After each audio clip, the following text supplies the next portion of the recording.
Transatlantic unity and solidarity are vital to ensure the defense and security of NATO allies. We must always strive to strengthen the bond between Europe and North America and prepare the alliance for the future.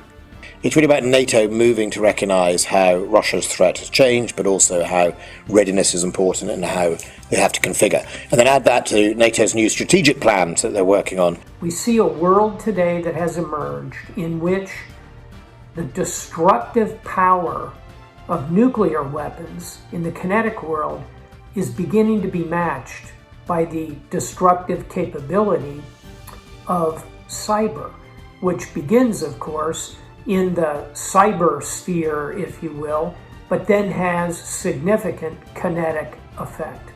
I think the transatlantic community needs to keep in mind a simple thing. At the end of the day, there's so much more that unites us than what divides us.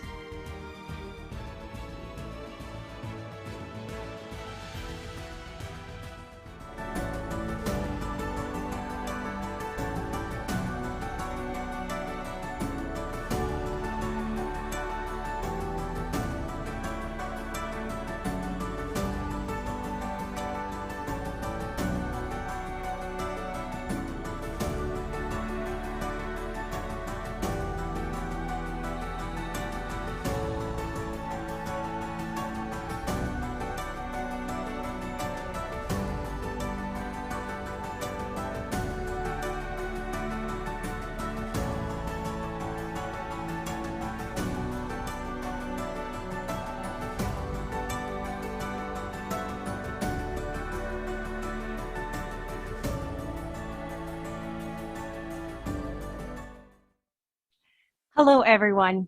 I'm Geisha Gonzalez, Senior Director for Programs and Strategy at the Center for European Policy Analysis, CEPA. It is my pleasure to welcome you to Day 2 of CEPA Forum 2021, Fit to Lead, Renewing the Transatlantic Alliance in a Contested World. Today, we turn the spotlight onto transatlantic defense and security, and we will hear from present and future leaders in the field. I'd like to extend a special thank you to our supporters for this year's forum: Bell Helicopter, Craig Newmark Philanthropies, Google, Lockheed Martin Corporation, and Microsoft. I'd also like to say a special thank you to our colleagues at the Lithuanian Embassy in Washington, D.C., and the Slovenian Embassy in Washington, D.C. And to our media partners who are joining us for this year's forum. Very many thanks to Defense One, Euractiv, and Politico. As you follow today's discussions, I encourage you to go to cepa.org and cepaforum.org to follow along and use hashtag #FitToLead across all of the platforms to share your thoughts and engage on the conversation. Now, I am delighted to welcome our President and CEO, Dr. Alina Polyakova, as she welcomes today's distinguished keynote. Over to you, Alina.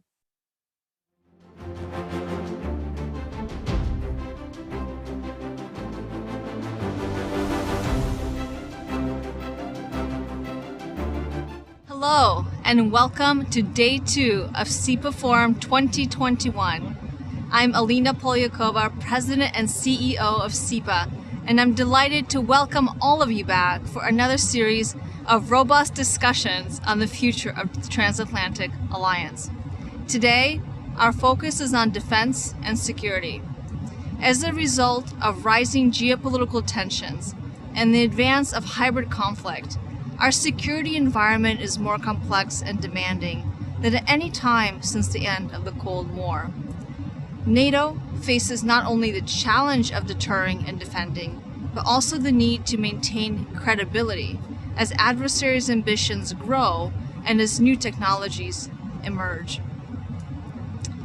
As it was stated in the communiqué at NATO's Brussels summit earlier this year, we face multifaceted threats, systemic competition from assertive and authoritarian powers, as well as growing security challenges to our countries and our citizens from all strategic directions. Thus, it's becoming increasingly clear that securing our future will require increased cooperation between and among both traditional and non-traditional partners and allies. Here in Washington, the Biden administration's renewed commitment to the Transatlantic Alliance comes at a time when allies are questioning U.S. reliability, and as adversaries seek to undermine our shared values of peace, prosperity, and security. But as has been proven in the past, it is only by joining forces will allies be able to effectively address rising security challenges. From rising Russian militarization of the Black Sea and Chinese aggression in the South China Sea, to responding to malicious cyber attacks, and to maintaining our strategic edge only by working closely together and aligning priorities, investment, and development of new technologies will we be successful in ensuring Euro-Atlantic security. And it is now my distinct pleasure to introduce the 19th Supreme Allied Commander Europe and Commander of U.S. European Command, General Todd D. Walters. Since taking office in May 2019, General Walters has earned a reputation as a strategic thinker, and he's earned the respect and loyalty of more than 60,000 military and civilian personnel that serve under him. In this role, he's responsible for Allied Command Operations, which executes all NATO operations, as well as NATO's Military Committee. General Walters' career in service began in 1982, when he graduated the U.S. Air Force Academy. His distinguished career has included assignments as Commander of U.S. Air Forces in Europe and Africa, and Commander of Allied Air Command. His contributions have been invaluable to the safety, security, and defense of the alliance. Most recently, his leadership of U.S. European Command processed hundreds of flights and thousands of evacuees through the Ramstein Air Base in Germany in the aftermath of the U.S. withdrawal from Afghanistan. General Walters, you truly embody transatlantic leadership, and we are honored to have such a distinguished speaker for the first keynote of the day. General Walters, sir, the floor is yours.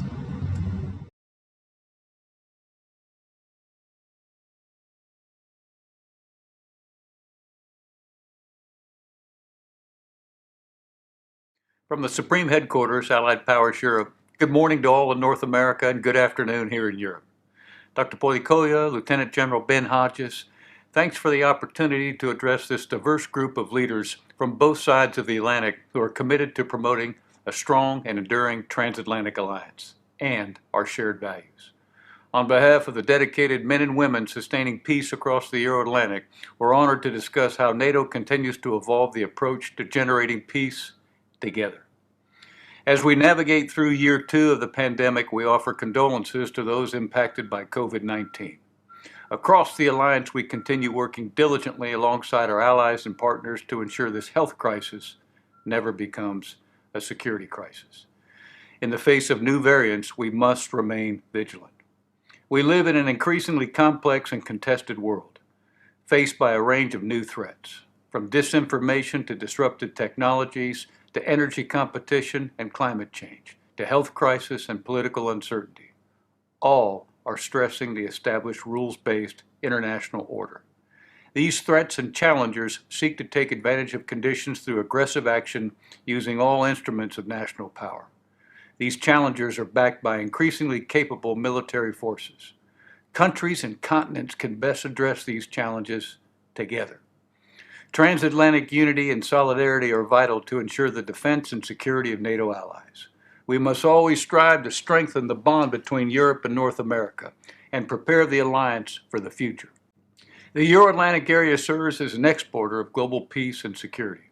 Home to more than 1 billion citizens, this is the cradle of democratic values. The transatlantic bond between our two continents remains the cornerstone of global security in the 21st century. Through our strategy of comprehensive defense and shared response, the alliance continues to improve readiness and apply resources in innovative ways to better compete. All of this has further enhanced NATO's ability to deter and defend against any potential adversary, improving the alliance's readiness, responsiveness, and ability to sustain peace in the Euro-Atlantic area. As NATO's digital connectivity improves, we enhance our speed and posture to adapt our strategy to preserve transatlantic security.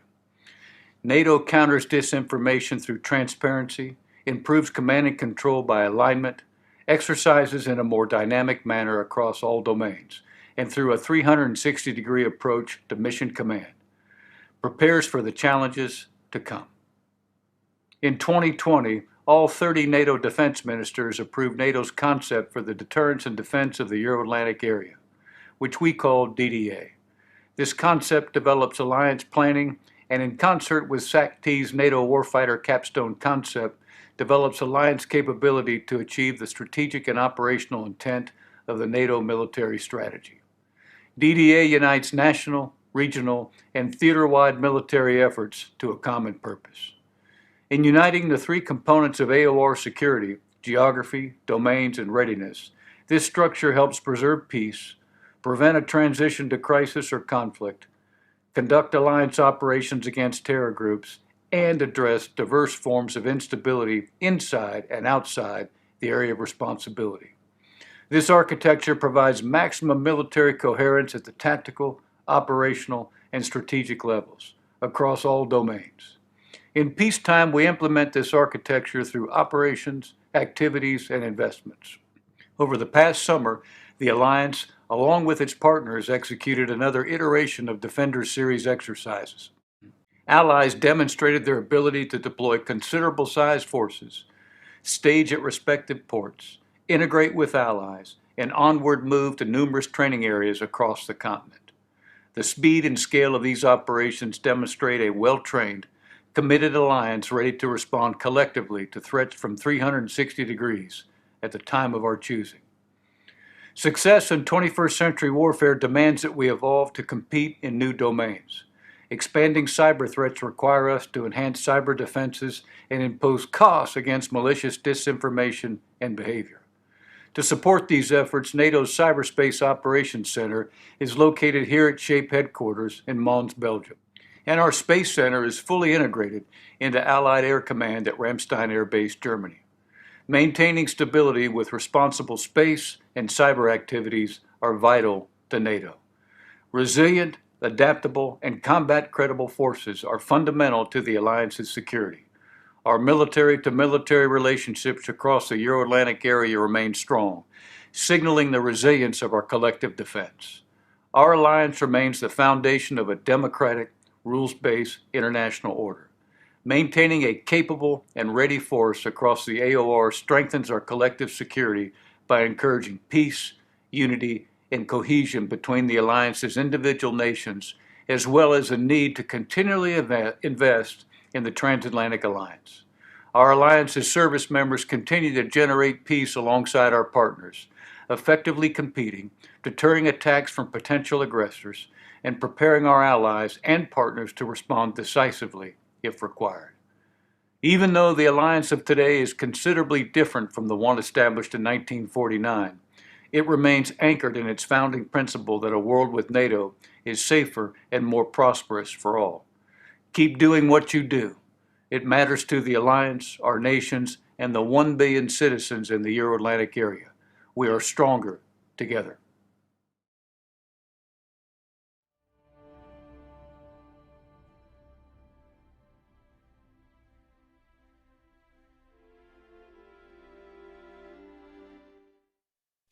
Thank you, General Walters, for joining us at this year's forum.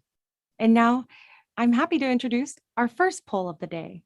For those of you that are just joining CEPA Forum today, please go to slido.com, use hashtag CEPA to engage with our content today.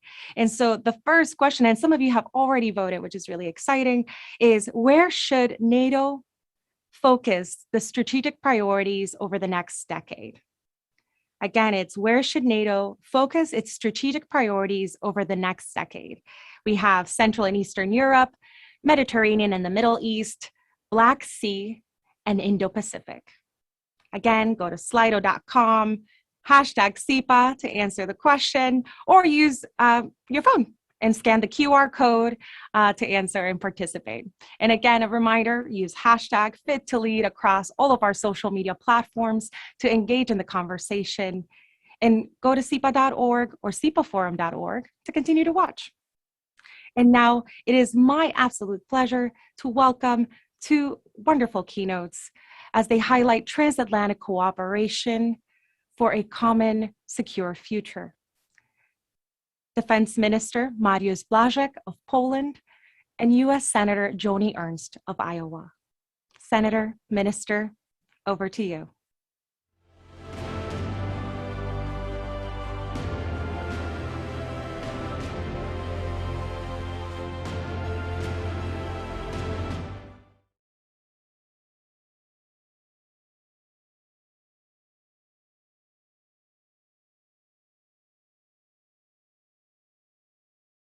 Ladies and gentlemen, it's a great pleasure for me to speak to you today at such an important event. I am delighted that the annual forum has become a tremendous success and want to congratulate the CEPA's entire team for their excellent work. The dynamics in the international security environment remain high. We face diverse and often unprecedented challenges that call for a revision of the current NATO strategic concept.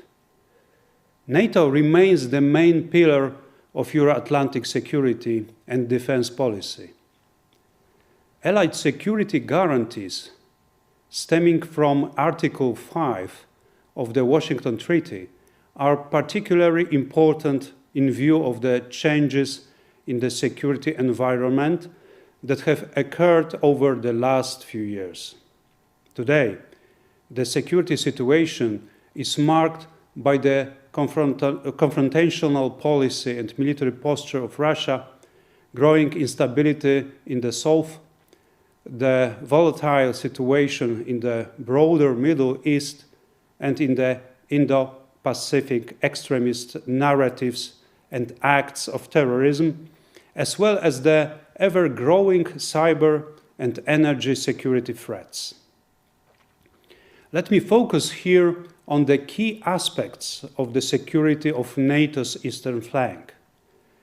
Regrettably, there are no signs of positive change with Russia's military posture and build-up, particularly the militarization of the Kaliningrad district and Crimea, accompanied by extensive military exercises and the development of new weapons systems, are a serious source of concern. In early 2021, we observed a demonstrative build-up of Russia's military forces along Ukraine. The recently concluded Zapad 21 exercise demonstrated Russia's military strength near NATO border and its comprehensive toolbox of available means, that ability of conduct multi-domain offensive operations and to control the dynamics of conflict escalation, as well as further military integration with Belarus. Similarly, we have experienced an increased number of hybrid activities against our nations. Addressing these activities, including the most recent attempt by the Belarusian regime to cause a crisis in the EU by triggering another migration wave, requires new doctrines and tools. Therefore, the North Atlantic Alliance has to remain potent, agile, and politically coherent, so that its strength remains unshaken and its guarantees credible. NATO's new strategic concept must pave the way for a broad spectrum of responses to the threats and challenges we face. Let me highlight some of the key areas that should be clearly reflected in the concept. First, collective defense. Needless to say, all three essential core tasks from the present strategic concept remain valid. But it's important to strike the right balance between them. Collective defense must be reinforced as the primary task of the alliance. Second, NATO has to continue with military adaptation. The new strategic concept must confirm allies' commitment to further strengthen NATO's deterrence and defense posture, to improve readiness and to modernize NATO force structure. Third, we need to ensure the alliance's ability to respond to the newest challenges: hybrid activities, emerging and disruptive technologies, or terrorism pose an increasing risk, and the new concept must provide a guidance on that. Fourth, cooperation with partners, especially those on the eastern flank, as well as the European Union. Reconfirmation of the NATO's open door policy is also important. Finally, coherent policy towards Russia. There is no clear change in the Russian pattern of behavior. NATO's dual-track approach to Russia, with a consolidation of the deterrence and defense policy, but also with a readiness for a constructive dialogue from both sides, should remain unchanged. Last but not least, for the alliance to remain viable, the transatlantic bond is vital. It needs to embrace strategic and political consultations, visible and enduring US military presence, prepositioning of equipment and stockpiles, combined training and exercises. Poland is fully aware of its responsibility in this regard.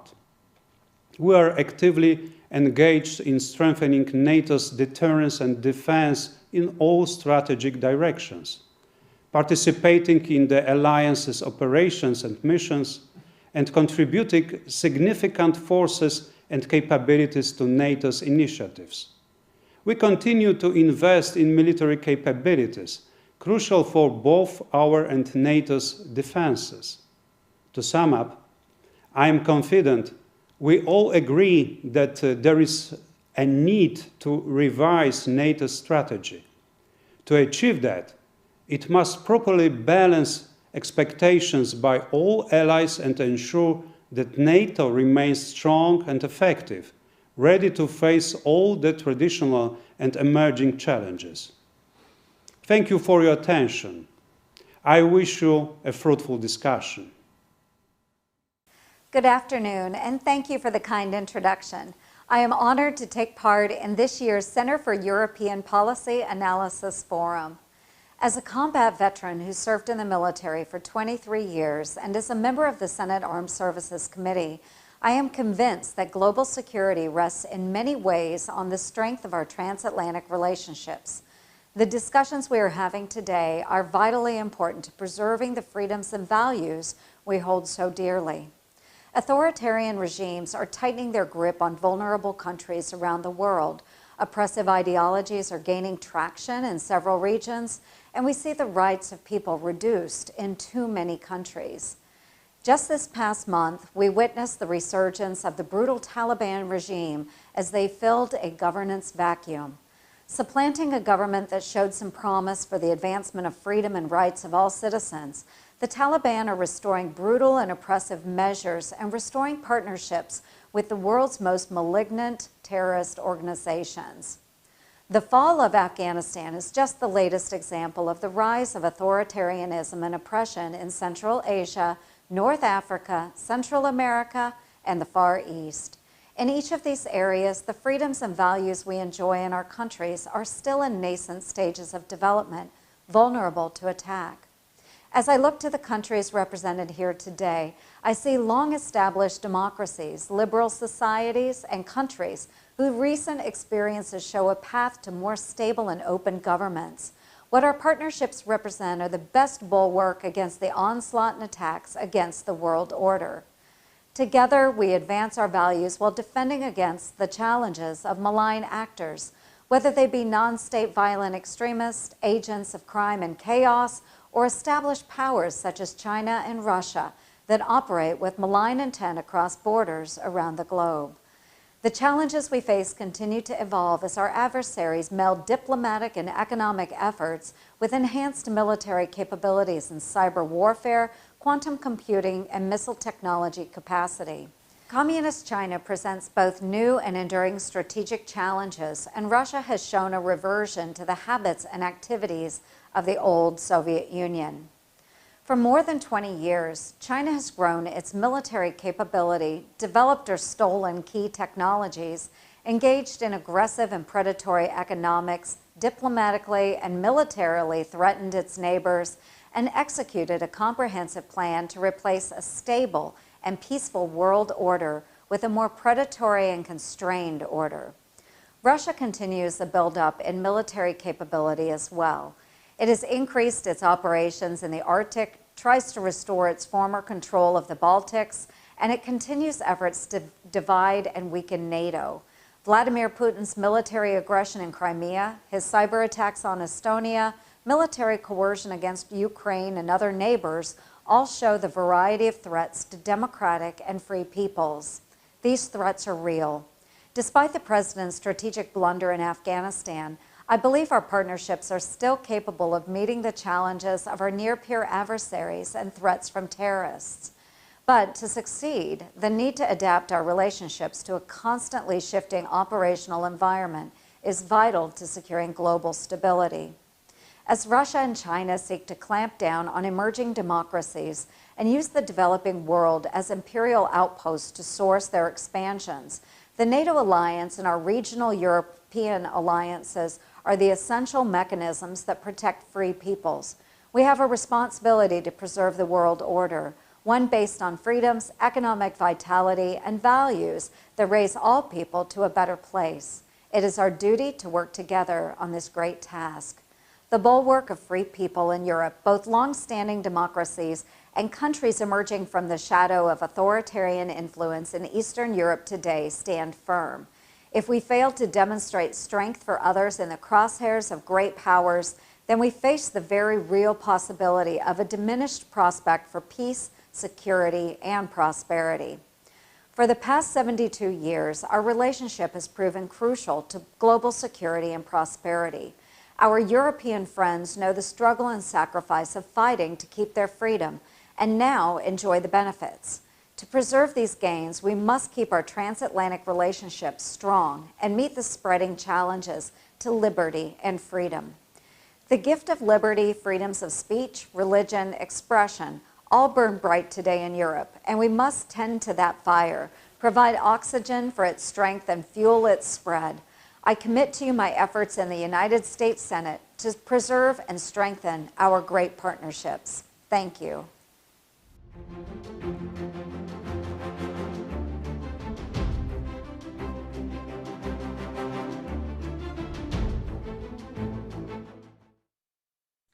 Thank you, Minister Błaszczak. Thank you, Senator Ernst, for joining us at this year's CEPA Forum and for sharing your kind thoughts on what the Transatlantic Alliance can do to secure a more secure world.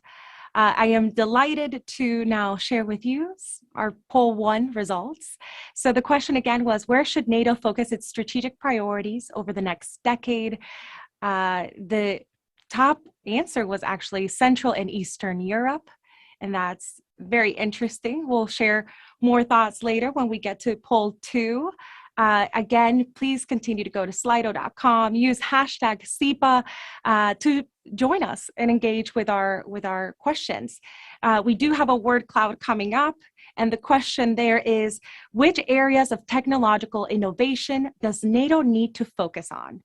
Again, the question is, which areas of technological innovation does NATO need to focus on? Go to slido.com, use hashtag CEPA, and let us know your thoughts. A reminder that you can also use hashtag #FitToLead across all social media platforms to engage with today's conversations, or go to CEPA.org or CEPAforum.org to learn more about our analysis and the forum.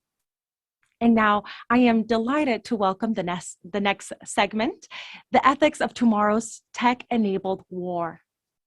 Please tune in to listen to Admiral James Stavridis, Managing Director and Vice Chairman of the Carlyle Group, Brian Michelson, Senior Fellow at CEPA, and Joanna van der Merwe, Fellow at CEPA. Over to you.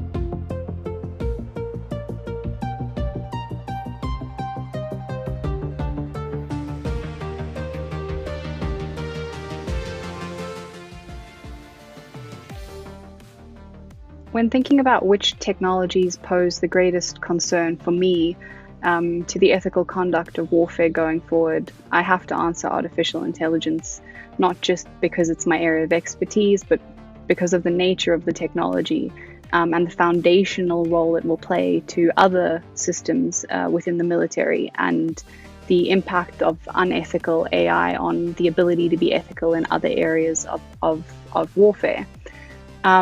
It's going to pose challenges to the ethical conduct at all levels throughout the process of the decision to go to war, as well as how a state will conduct itself during war. I spent a lot of time looking at Cold War literature. Dr. Strangelove, On the Beach, The Bedford Incident, Failsafe. Very rich literature during the Cold War that wrestled with these ethical dilemmas. The principal one of which is the use of nuclear weapons. And now, in today's world, it's not just nuclear, of course. It's also cyber. We see a world today that has emerged in which the destructive power of nuclear weapons in the kinetic world is beginning to be matched by the destructive capability of cyber, which begins, of course, in the cyber sphere, if you will, but then has significant kinetic effect. Over a 30-year military career, I had a chance to see a number of technologies come and go, and some of the ethical considerations with them. I would offer that as we enter in this age of AI and some of the new fast-moving technologies, that the challenges we have are not necessarily new, but we just need to think clearly about them. The two big areas, I think, of ethical concern fall in both the practical and the theoretical, with the theoretical being much more challenging. Many of the opportunities that are currently presented to justify the implementation of artificial intelligence are in fact based off of hypotheses. For example, the idea that it will reduce civilian casualties. That is a hypothesis that is yet to be proven. And at the same time, there's growing evidence that AI is not necessarily all it's promised to be, and it's entrenching unethical behaviors and biases of humans in ways, in the technology, in ways that's difficult to combat. And withdrawing these technologies once they've been deployed is very difficult because, once the genie is out the bottle, it's very difficult to get back in. I think some of the practical matters will be worked through, and we actually have a pretty good framework for that. I think the theoretical is actually far more challenging and far more interesting. In an era of postmodern ethics, hyper-political decision-making, and religious indifference, I guess the question is, are we even going to be able to have a good and a reasoned discussion about morality, about what is good, what is evil, what is right, and what is wrong when it comes to behavior, especially in warfare? We're not talking legal discussions, we're talking about the discussions upon which laws are based on. I think Omar Bradley said it best as we entered into the nuclear age. He said that we are nuclear giants, but ethical infants. So the bigger question is, how are we going to avoid becoming ethical infants in the age of AI? And an ethical question for us is, what are the values of these alliances, this garden that we've created that is our, in my view, greatest comparative advantage today? I think we need to tend that garden, and this brings us right back to ethics and values, because the way we tend that garden is by respecting the shared values between allies. And so we should consider, what are our values? I know what they are. Democracy, liberty, two different things. Freedom of speech, freedom of the press, freedom of education, gender equality, racial equality. Look, we execute these values imperfectly, but they're the right values. And we share them with our European partners, with the Japanese, with the Australians, with the South Koreans, many, many others. And I would argue that the ethical underpinning of these alliances and how easy it would be to lose that is part of the novel 2034 and ought to be part of our conversations. One of the biggest challenges here is the idea of accountability. Ethical conduct in war is based on the idea that there is an ability to identify where a red line is and hold somebody accountable when that red line is crossed. We need accountability mechanisms for actions taken by AI towards opposing combatants or non-combatants. At the moment, soldiers who engage in behavior that may be deemed as unethical can be called to testify and explain their actions. And we don't currently have suitable mechanisms for AI, nor for AI developers or deployers.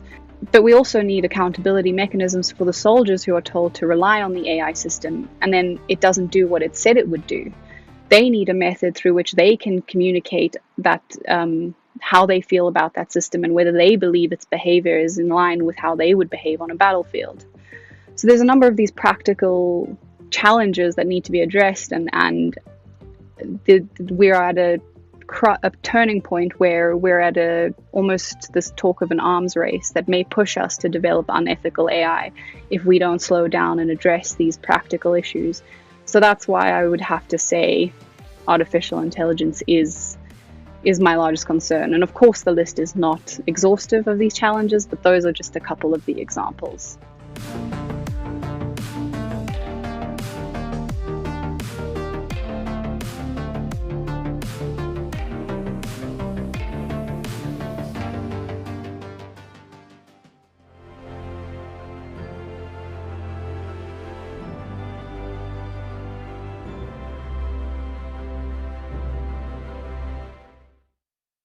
Admiral Stavridis, Brian, Joanna, thank you so much for joining us. And now I hand it over to Jacqueline Felcher, Senior National Security Correspondent at Defense One, for a conversation on enhancing shared security through harnessing tech. Over to you, Jacqueline.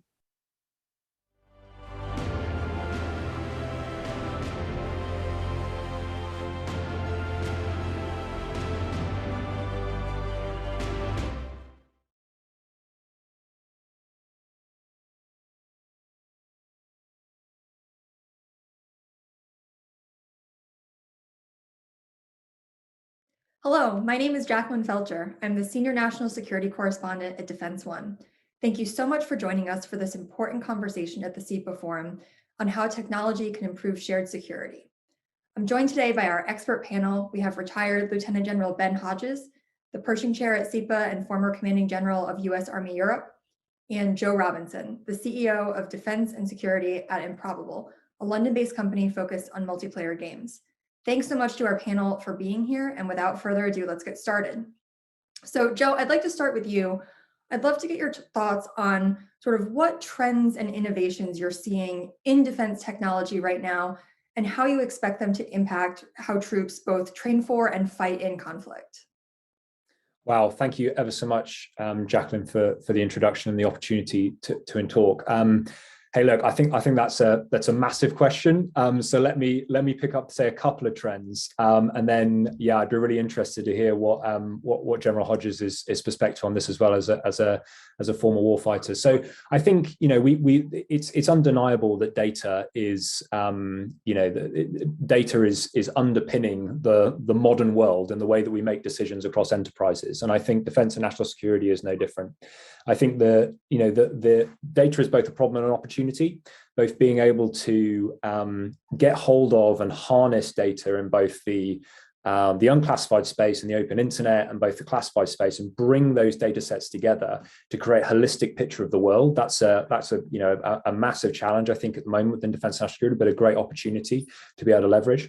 I think the other element as well then is the type of analysis that needs to be run and implemented against that data to pull out patterns and to understand, what's happening in the modern world. So just get a better understanding and a better picture of the state of the modern operating environment. So I think data and everything that surrounds data, and I'll throw artificial intelligence and machine learning into that bucket as well, which is really just about finding patterns in that data, I think is one of those trends that isn't going away, and it's just going to become more and more pervasive. So I think secondly, you've got to look at processing and storage, which really that means in the modern commercial world, cloud computing. So cloud computing, again, it's really still, I would say, in its infancy in the defense and national security community right now. I think that although cloud's been around since the sort of mid 2000s, and indeed there were some fantastic early adopters, especially in the US intelligence community, that have really pushed forward cloud adoption for the rest of NATO, and to show what can be achieved with leveraging hyperscale cloud for mission sets. I think we're still in the early days of understanding both how cloud can be most effectively utilized, not just as a storage device for data, but also the processing power that can underpin new technologies and new capabilities that require a lot of that processing power to scale and provide a level of analytics and understanding. So I think that cloud computing is a trend that will only see grow in its worth as an industry and in its impact across the industrial landscape. But I think it's something that within defense and national security, there needs to be a consideration and a balance between those who are concerned around the security implications of cloud, who owns cloud, and considering cloud as a critical national asset, which is often, a lot of the language at the moment is thinking of cloud computing as really a new type of critical national infrastructure for a specific company, but also how that can be best utilized and bringing it forward to mission sets. And you see things now like edge computing, cloud at the edge, so-called sort of cloud in a box, that are being brought out by Microsoft and Amazon Web Services and a number of other cloud providers. As a former airborne troop myself, I know the idea of chucking something out the back of an aircraft, cloud, under canopy, sounds a little bit exotic for technology, but this is what you can literally do now with cloud compute devices. Ruggedized containers, put them into the field, and get capability right to the edge, genuinely, of an operating environment. So I think it's cloud, I think it's data, and then I think it's software, right? It's analytics, it's the ability to leverage that data, to leverage that compute power, and be able to see the ascendancy of software, which sounds like a crazy thing because software's been around for decades now. But as more and more military programs come online, the primacy importance of that software to enable integration with other units as we become, part of a, increasingly a multi-domain and interconnected world that need to integrate and to interconnect. And to make best use of software to do that. So new capabilities coming online, and also to bring the analytical power of those capabilities both into the decision maker, into the headquarters, and at the senior level, and be able to pass that information all the way through to the front line to enable seamless communication. So I think I'll stop there. Data, cloud, and software, three massive themes. I'm sure we could unpack in more detail, but that's my opener. Gotcha. That's very interesting to kind of hear how the threat landscape is changing, and sort of how warfighters will have new tools to deal with it. Ben, I'd love to bring you in here, kind of from your position as a former general. How are you seeing the threat landscape change within NATO because of the advent of some of this new technology? Are you seeing these emerging and disruptive technologies change how the alliance is preparing for conflict, and is the alliance adapting fast enough? Well, first let me say how happy I am that Joe was on our side. I mean, what you just heard from him is really compelling, and having people like him and his team working to support the alliance and our nation's security processes and capabilities is important, because this is also part of the competition. This is how the Chinese Communist Party and the Kremlin and even other threats are looking to undermine our advantages in other more traditional capabilities. So this is where we have to compete. Now, two or three things he said that I really like. First of all, the ability to deploy these things into the field. If we end up in a conflict, we're not going to be deploying into a local training area or into a nice downtown hotel where you just plug your systems in. It's going to be in a very competitive environment where the Russians in particular have extensive electronic warfare capabilities to jam, to intercept, to find us and target us. So having a protected, deployable capability is something that has great appeal to me. The second part of this, though, is interoperability. When I hear about technology, I always worry a little bit that maybe what we have and what we come to depend on won't work for everybody. Imagine the American-led Enhanced Forward Presence Battle Group in Orzic, Poland, it has a Croatian company, a British company, and a Romanian air defense battery under American command, and then the American command is under a Polish brigade. They have to be able to have secure communications and to operate digital fires in a heavily contested electronic warfare environment. So these kind of capabilities, that's part of the requirement that our industry partners have to have to aim.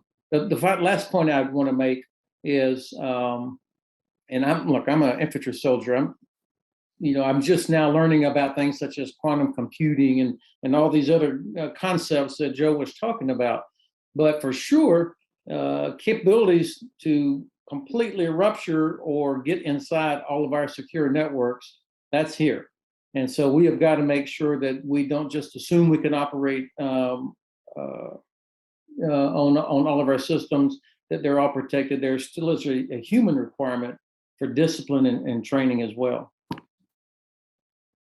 Well, great. Joe, I'd like to get your thoughts on sort of what challenges smaller, more innovative companies face in working with the NATO members to solve some of these problems that the General has laid out, and sort of what you would like to see change about how companies are able to work with these governments. Yeah, thank you, Jacqueline. So I think, look, the fantastic thing about working in this market, and I don't even want to say market, but in this community of actors, both from working directly with users on the front line, warfighters on the front line, through decision makers, through to academics that support those organizations, and indeed the entire industrial base, is the fact that it is the most rewarding sector of all to work in, because you're contributing to the most important mission there is, which is keeping everybody safe. So I'll caveat everything I'm about to say with recognizing the reason why we stick at this as a small business is because of the mission.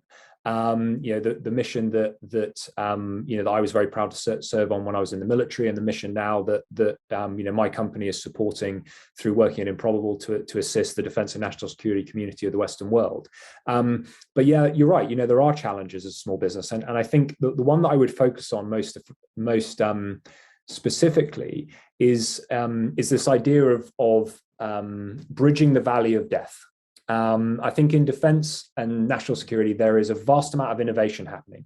I think we've sort of cracked and we should be applauded for doing this as a community. We've cracked the kind of innovation gateway problem, which enables small and medium-sized businesses to get in, to demonstrate some value, to get some R&D dollars to get things going, and to demonstrate pilots, pre-production work, demonstration work at the front door. And then there are loads of front doors now to access, from DIU in the United States through to Defense and Security Accelerator in the UK, various different NATO software incubation hubs and innovation hubs. So lots of R&D money.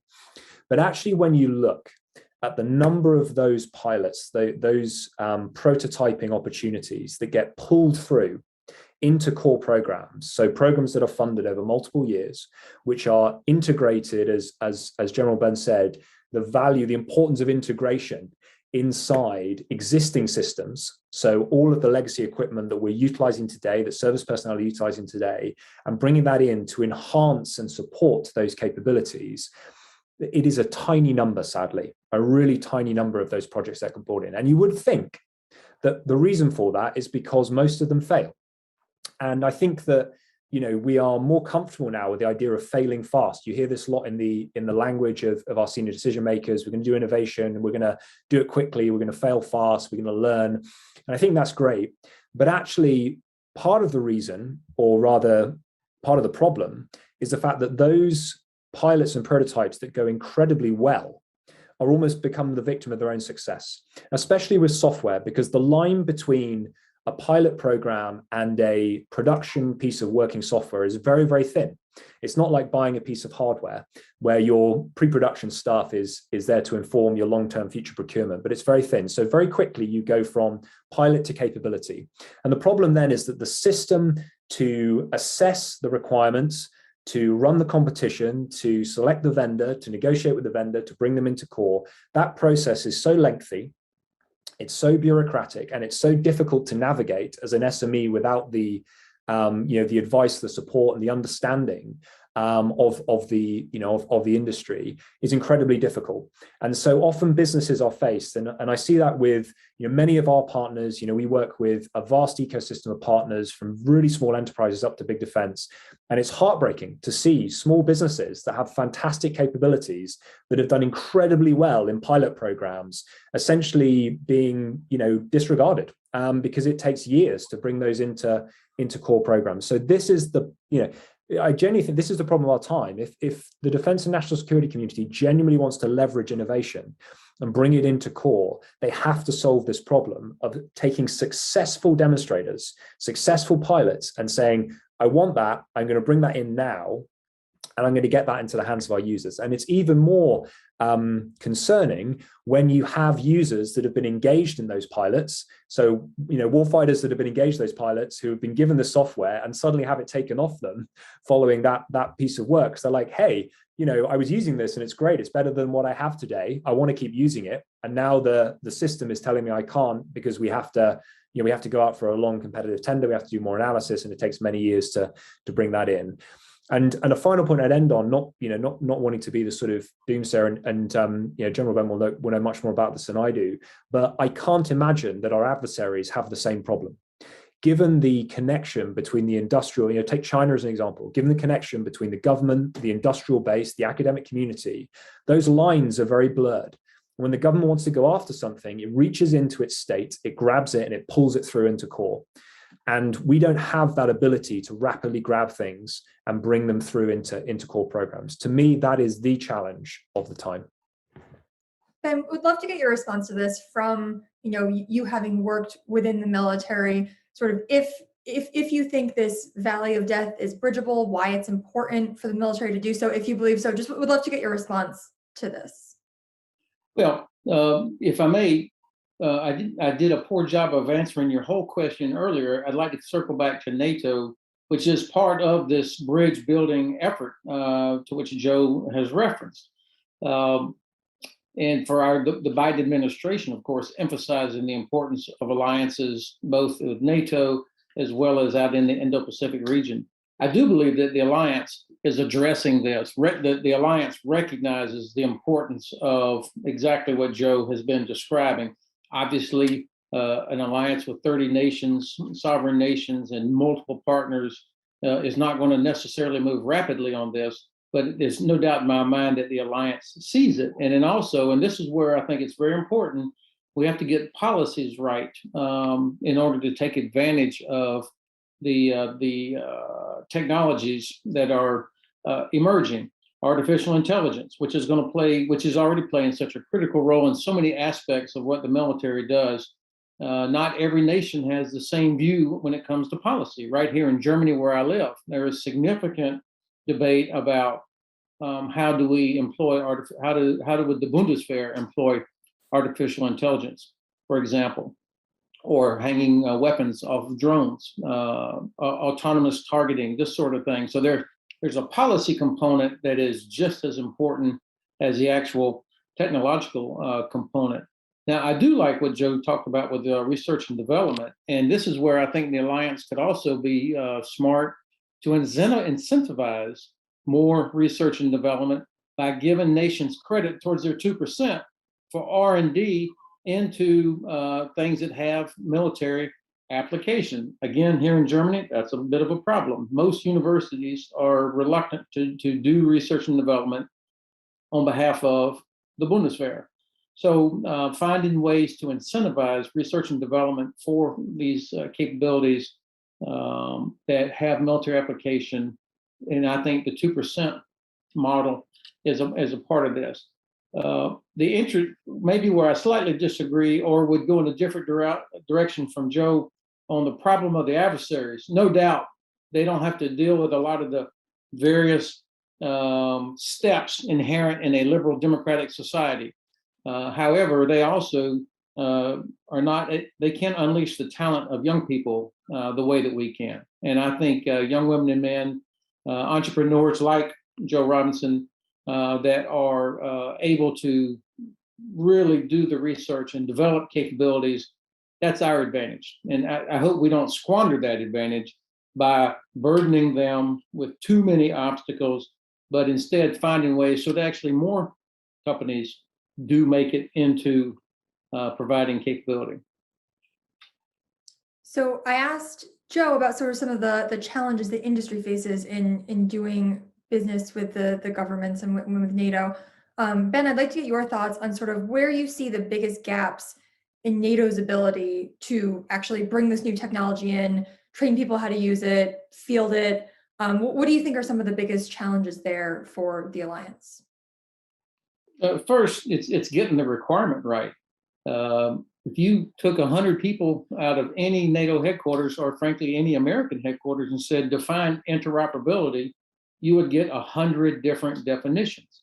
And that's why we still are not able to talk on secure radio, FM radio, between an American system and a British system without some kind of, extra steps. So getting the requirement right in all of these things, and having some kind of forcing function for it. NATO has an office that is the repository of interoperability standards, but they have no forcing or enforcing capability. So for me, that's got to be number one. And then number two, you have to exercise. Joe talked about fail fast. We have got to add a higher degree of robustness to our exercise programs, and exercise to failure. And that means exercising all of our systems, exercising in a heavily contested EW environment where our networks are being hacked or disrupted all the time. We got to get away from the DV Day being the big event, and instead get to exercises that test the full ranges where space-based platforms are interrupted, where we don't have GPS, for example. These are the kind of areas where the alliance, I think, has to, and each of our nations, this is an area where we need some work. Well, I think we are unfortunately nearing the end of our time. I know this is something we could talk about for a lot longer, and I'm sure these are themes that will be picked up throughout the rest of the conference. But thank you so much to both of our panelists for joining us here today and sharing your thoughts. Thank you so much to the audience for tuning in, and have a great rest of your day.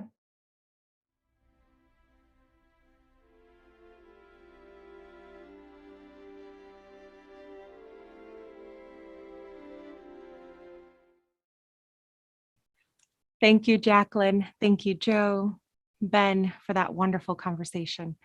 Now it is my fun pleasure to go ahead and introduce some of the word cloud results. Thank you everyone for participating so diligently in the word cloud, the polls, and everything that we have going on. Again, the question was, which areas of technological innovation does NATO need to focus on? And it looks like overwhelmingly everything from infrastructure, cybersecurity, to artificial intelligence seem to be the leading answers. And so that aligns quite well with the program that we've had today.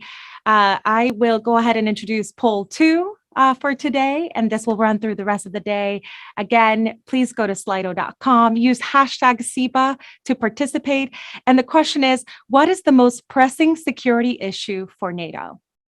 Again, what is the most pressing security issue for NATO? The answers here are climate change, democratic instability, technological development, and hybrid threats. For those of you that are participating or following along, please use hashtag #FitToLead across all of our social media platforms, or tune in to CEPA.org or CEPAforum.org to continue to watch today's events and read more about our analysis and everything that we have coming up. And now I am delighted to welcome my colleague, Lauren Ferranza, who will be moderating the next session on NATO's next strategic concept. Lauren Ferranza is the director of our Transatlantic Defense and Security Program here at CEPA. Before I get to her, I would like to once again thank our supporters for this year's forum: Bell Helicopter, Craig Newmark Philanthropies, Lockheed Martin Corporation, Google, and Microsoft. A special thank you to our colleagues at the Lithuanian Embassy in Washington, D.C., and the Slovenian Embassy in Washington, D.C. And to our fantastic media partners for this year's forum, thank you for joining us: Defense One, Euractiv, and Politico. And now, Over to you, Lauren.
Hello, everyone, and welcome. I'm Ferranza, the director of the Transatlantic Defense and Security Program here at CEPA, and I'm honored to lead our discussion today on NATO's next strategic concept, building blocks for the future. At the Brussels summit last June, Allied leaders alongside NATO Secretary General Jens Stoltenberg officially commissioned a new strategic concept, which is the guiding document that outlines NATO's enduring purpose and nature and its fundamental security tasks. Now, the last strategic concept was developed in 2010, and of course, a lot has changed in the political and security environment since then, whether it's Russia's illegal annexation of Crimea, the rise of China, or developments in emerging tech. So this is a critical opportunity to update and chart a new shared agenda for NATO's future. It will help ensure the alliance is fit for purpose in today's and tomorrow's world and can continue to protect and serve its people. Now, much important groundwork for the strategic concept has already begun through the NATO 2030 process and the 2030 Reflection Group, co-led by CEPA's own Vice Chair, Wes Mitchell, who we'll hear more from in a moment. The Reflection Group report, the Young Leaders report, and the plethora of 2030 consultations with experts and practitioners across the alliance took on many issues at the heart of the debates about NATO's future. And this resulted in a series of recommendations and work strands that fed into the NATO 2030 agenda adopted at the Brussels summit as well. Now, these important efforts went a long way in driving consensus and paving the way for the next strategic concept. But that said, there remain some contested issues and unresolved questions that will need to be addressed in more detail as the official drafting of the next concept gets underway ahead of its planned release in 2022. And today's discussion is a timely opportunity to dive into some of those issues. And to help us do just that, I am joined by a distinguished group of speakers, including Simona Kojikaru, State Secretary at the Ministry of National Defense of Romania, who directs the Defense Policy Department and has served in a number of roles at the Defense Ministry, as well as Romania's delegation to NATO. And Dr. Wes Mitchell, Vice Chair of the Board here at the Center for European Policy Analysis, who most recently served as U.S. Assistant Secretary of State for Europe and Eurasia from 2017 to 2019. Thank you all so much for being here and offering an array of expert and official perspectives. I would love to start off today by coming to each of you with a kind of scene-setting question, and I'll ask you to take 2 minutes or so just to briefly respond initially, and then from there, we'll move to a range of follow-up questions based on your initial answers and also some of the questions we've collected from our audience.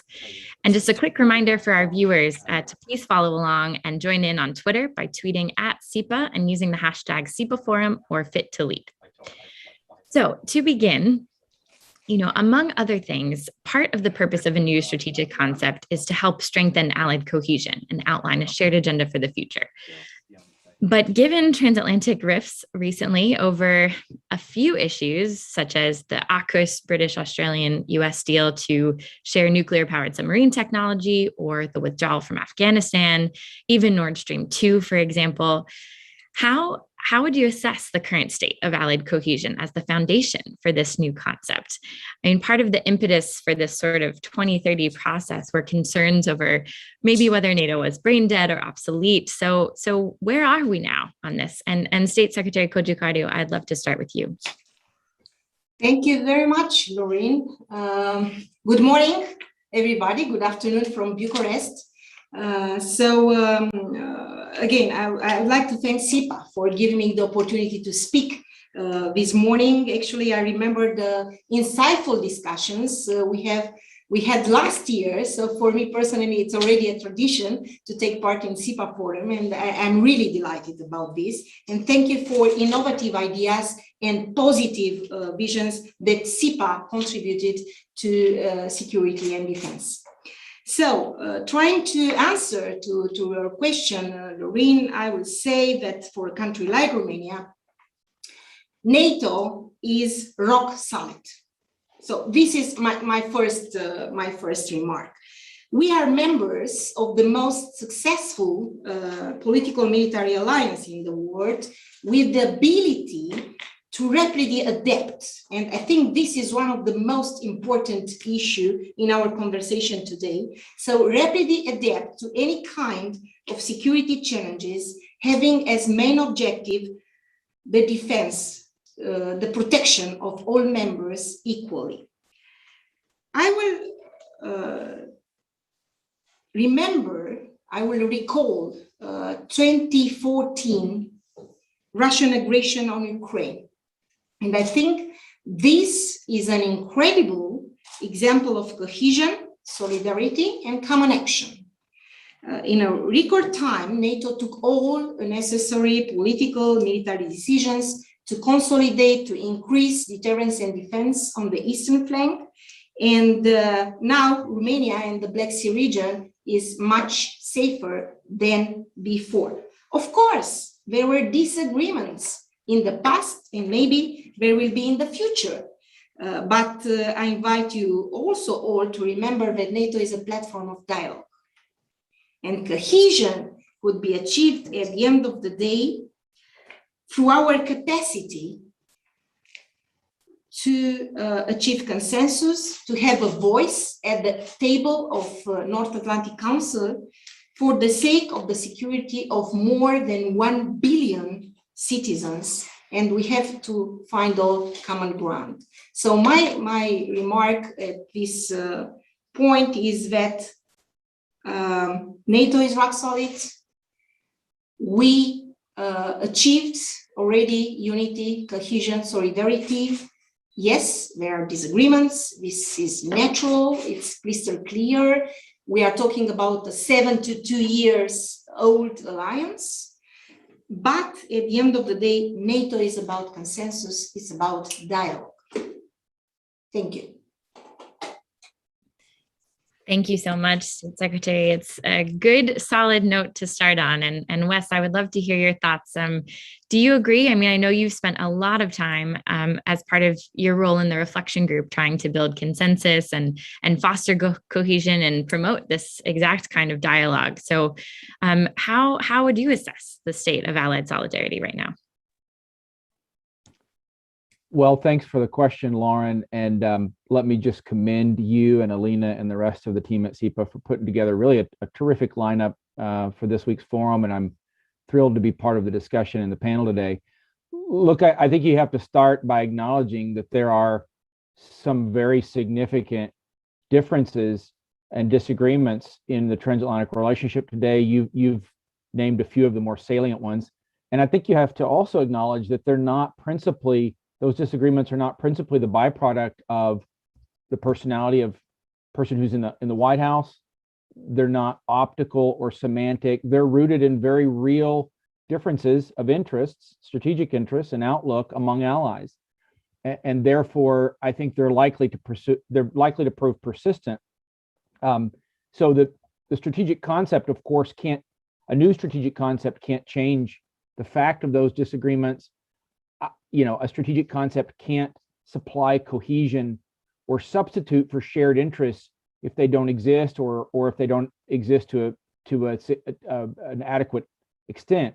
What a strategic concept can do, and I think it's very important and needed in NATO today, is describe a strategic picture or a strategic reality that allies do agree on, and then explain the methods by which allies will respond to that reality when their greatest interests are at stake, their primary and foremost interests are at stake. And those are the interests of survival, which is, of course, what NATO was created to defend.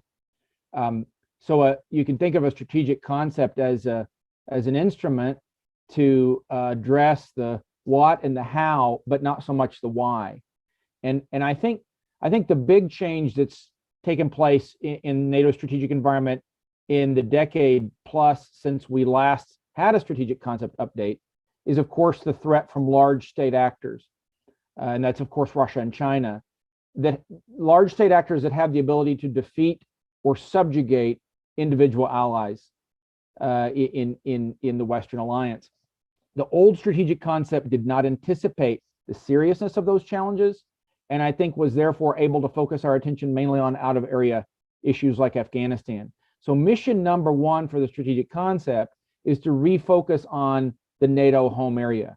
You can think of it as strategic consolidation, the same way that businesses sometimes have to return to the basics if they've strayed from their competitive advantage.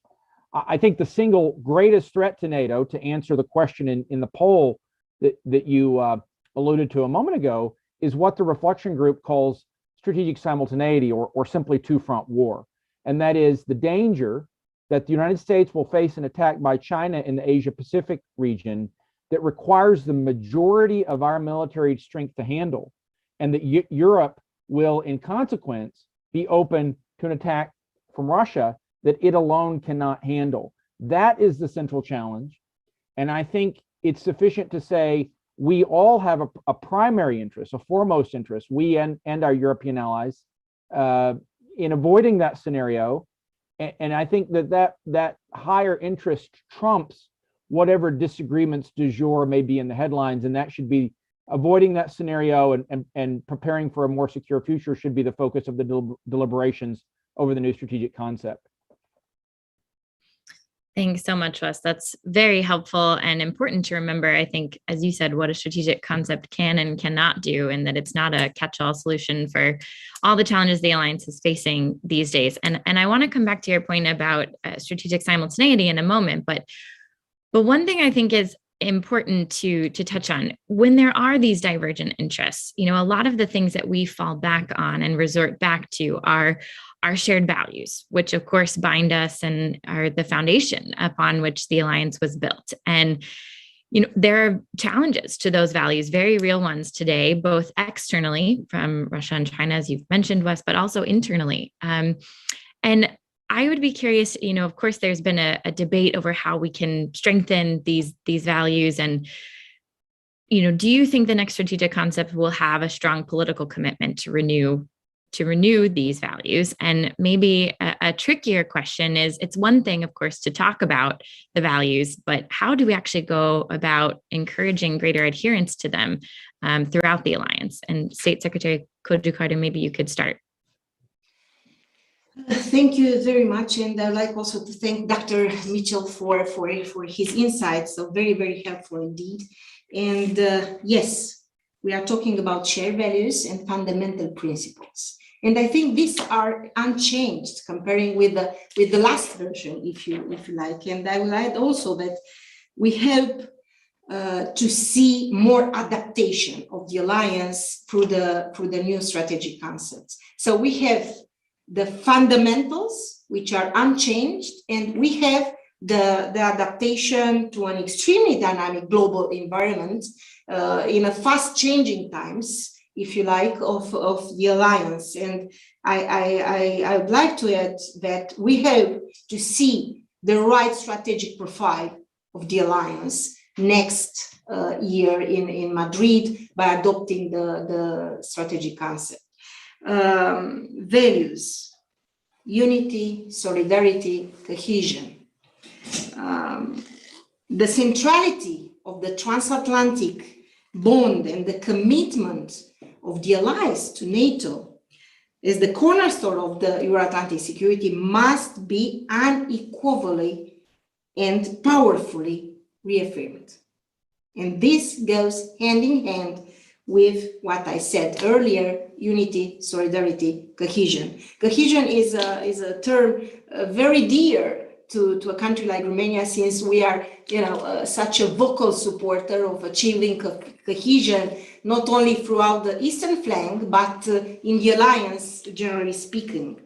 Moreover, we think that It's about a matter of recertifying our commitments, adding value, reconfirming our determination, if you like, to continue and to consolidate with the most powerful alliance in the history. Of course, I think it's important to look to the future. I'm telling all the time that 30 allies are looking towards NATO 2030. So it's important to look forward and to be visionary, if you like, in what we are going to adopt, implement, and to forecast, if you like, for our alliance. Thank you, Laureen. Thank you so much. Well, Wes, if we do see that kind of political recommitment to these shared values like democracy and rule of law and freedom, does that carry sufficient weight if we're not actually sticking to those values within our own member states? And is there anything more we can do about that? And is that NATO's role, or is this really up to individual member states? So how do you think the strategic concept should approach this issue? Well, thanks for that question, Lauren. It's a very important one. And I think the short answer is yes, we will see in the strategic concept a restatement of sorts of the fundamentals of the importance of democracy specifically to NATO as a democratic and Western alliance. At a moment when our principal adversaries, China and Russia, are despotic in the nature of their regime. So that differentiation matters for both intrinsic reasons within the West, but also competitive and instrumental reasons externally. I think you have to acknowledge that there is a very deep and unsettled division within Western societies about the nature of the values that we all share. And so you have to focus on the main and the plain, especially when you're talking about foreign policy. And those are the tried and true principles of Western political civilization: rule of law, individual liberty, separation of powers. They're articulated in the NATO Charter. But I think you do have to be specific what you're referring to, because there is not a consensus on many aspects of societal values within the United States or our democratic allies. And it's not the job of NATO to go beyond what's in its charter. Beyond that, I would say, based on what I saw in the deliberations of the NATO Reflection Group, and we devoted a lot of attention, talked to a lot of experts and to all 30 allied governments about this question of the health of democracy and what is NATO's role for bolstering democracy. And it certainly bears restating, and I think the strategic concept will restate, that NATO is an alliance founded on democratic principles, and that departures from that foundation weakens the alliance, as I've said, especially in competition with Russia and China. The question, as you've said, is what is the appropriate role for NATO as a security alliance when it comes to, let's say, policing the democratic fidelity of allies? NATO is a defensive alliance. It was built on a treaty. So it's an intergovernmental organization. It's not a supranational organization like the European Union, for example.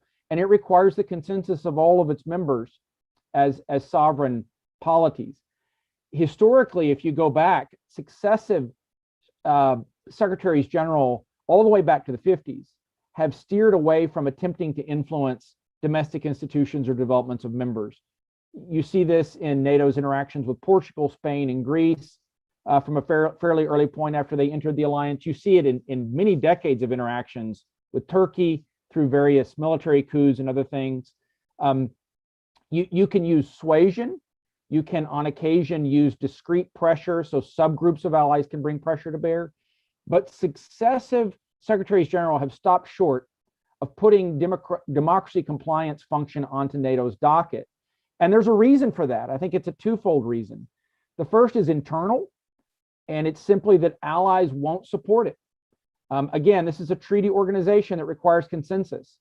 And I think a sufficient number of allies in our reflection group consultations, I think it was a large majority, didn't want NATO to even attempt to take on not even a greater symbolic role in overseeing a kind of tightening of democratic standards within individual allies. That being the remit of the elected governments in question. But the other is external, and it is that NATO as a defense alliance, the credibility of deterrence rests on having crystal clarity about the willingness to defend all members, full stop. So the minute you qualify the status of members on any basis, including democratic credentials, you're inserting an element of uncertainty on the willingness to defend those allies. And I think that signal undermines deterrence. So I would say the ultimate goal has to be to strengthen the political cohesion of NATO for an era of great power competition. The quickest way to weaken that cohesion would be finger pointing or attempting to discipline or reject members. But the right role for NATO is to focus on the intersection of democracy with security threats, which is the core function. And I think there's ample work to be done there. Our report spelled out some areas, including the creation of a NATO Center of Excellence for Democratic Resilience. I was disappointed to see that idea not taken up in the June communique of the leaders meeting. But again, I think that's a reflection of the fact that it's a consensus organization and you have to have political consent and will from all 30 members, and you don't have that. Thanks, Wes. That's really helpful to think through how can we actually tackle this issue and do it in a way that doesn't undermine the very cohesion that we're trying to promote. So we'll see. Maybe some language on democratic resilience in the strategic concept. I know that's something that's supported here largely on Capitol Hill in Congress here in Washington, D.C. So we'll be following that closely. But I wanted to come back to sort of the issue du jour, which you framed as the strategic simultaneity challenge, and how do we balance these large states, namely Russia and China, as major competitors, adversaries to the alliance. Now, Russia, of course, has always sort of been part of NATO's issue set, and China has more recently come onto the scene. And I know allies have very carefully chosen their words, thinking about the relationship with China, and maybe not so clearly in the threat bucket yet, but thinking about some of the challenges that are posed by China's rise. And I think it will be interesting to see how the strategic concept can strike an appropriate balance between these two issues. And State Secretary Cojucaru, I know in your part of the world where Romania sits, of course, the Russia challenge is so stark. And it would be interesting to hear your thoughts on, what new things would you like to see done on Russia, perhaps in the strategic concept, and how do you see the role for NATO on China? Thank you, Laureen. Yes, in our part of the world, as you said, we are very close to the Black Sea. And yet it's hard to be here, a region where the regional balance of power could tilt further in Russia's direction, because it is going to remain unpredictable and assertive. It is translating military power in regional influence, and it's amplifying the efforts to regain the global status. And due to these reasons and many, many others, the Black Sea is one of the areas in which shifting power balance plays out. Moreover, as I said, we see important military changes and geopolitical disruption. We are not anymore in the romantic period in the relation with Russia, comparing, let's say, with the period up to the 2010 version of the strategic concept. So I will say that the Black Sea is of strategic importance for the European Euro-Atlantic security. And why I'm telling you this, because it's in a direct link with what is happening in and around Black Sea and how we approach as an alliance Russia. So we think that the most direct contribution to security in the Black Sea region remains a strong deterrence and defense posture. And this should be reflected in the strategic concept. This, alongside the thing that we need indeed a comprehensive strategy for the eastern flank, for the Black Sea, and of course, the fact that Article 5 is remaining the primary raison d'etre for our alliance. So this is very, very, very important. Moreover, it's clear that a country like Romania would like very much to have reflected in the strategic concept these changes, like Russia, more recently, as you said, China. Very, very important to focus on this. NATO summits, including the Brussels summit this June, were, if you like, breaths of fresh air in relation with the Black Sea, with the evolutions of security in this part of the world, in Eastern Europe. And we are very much eager to view this reflected on the fundamental document of the alliance, because it's very, very important.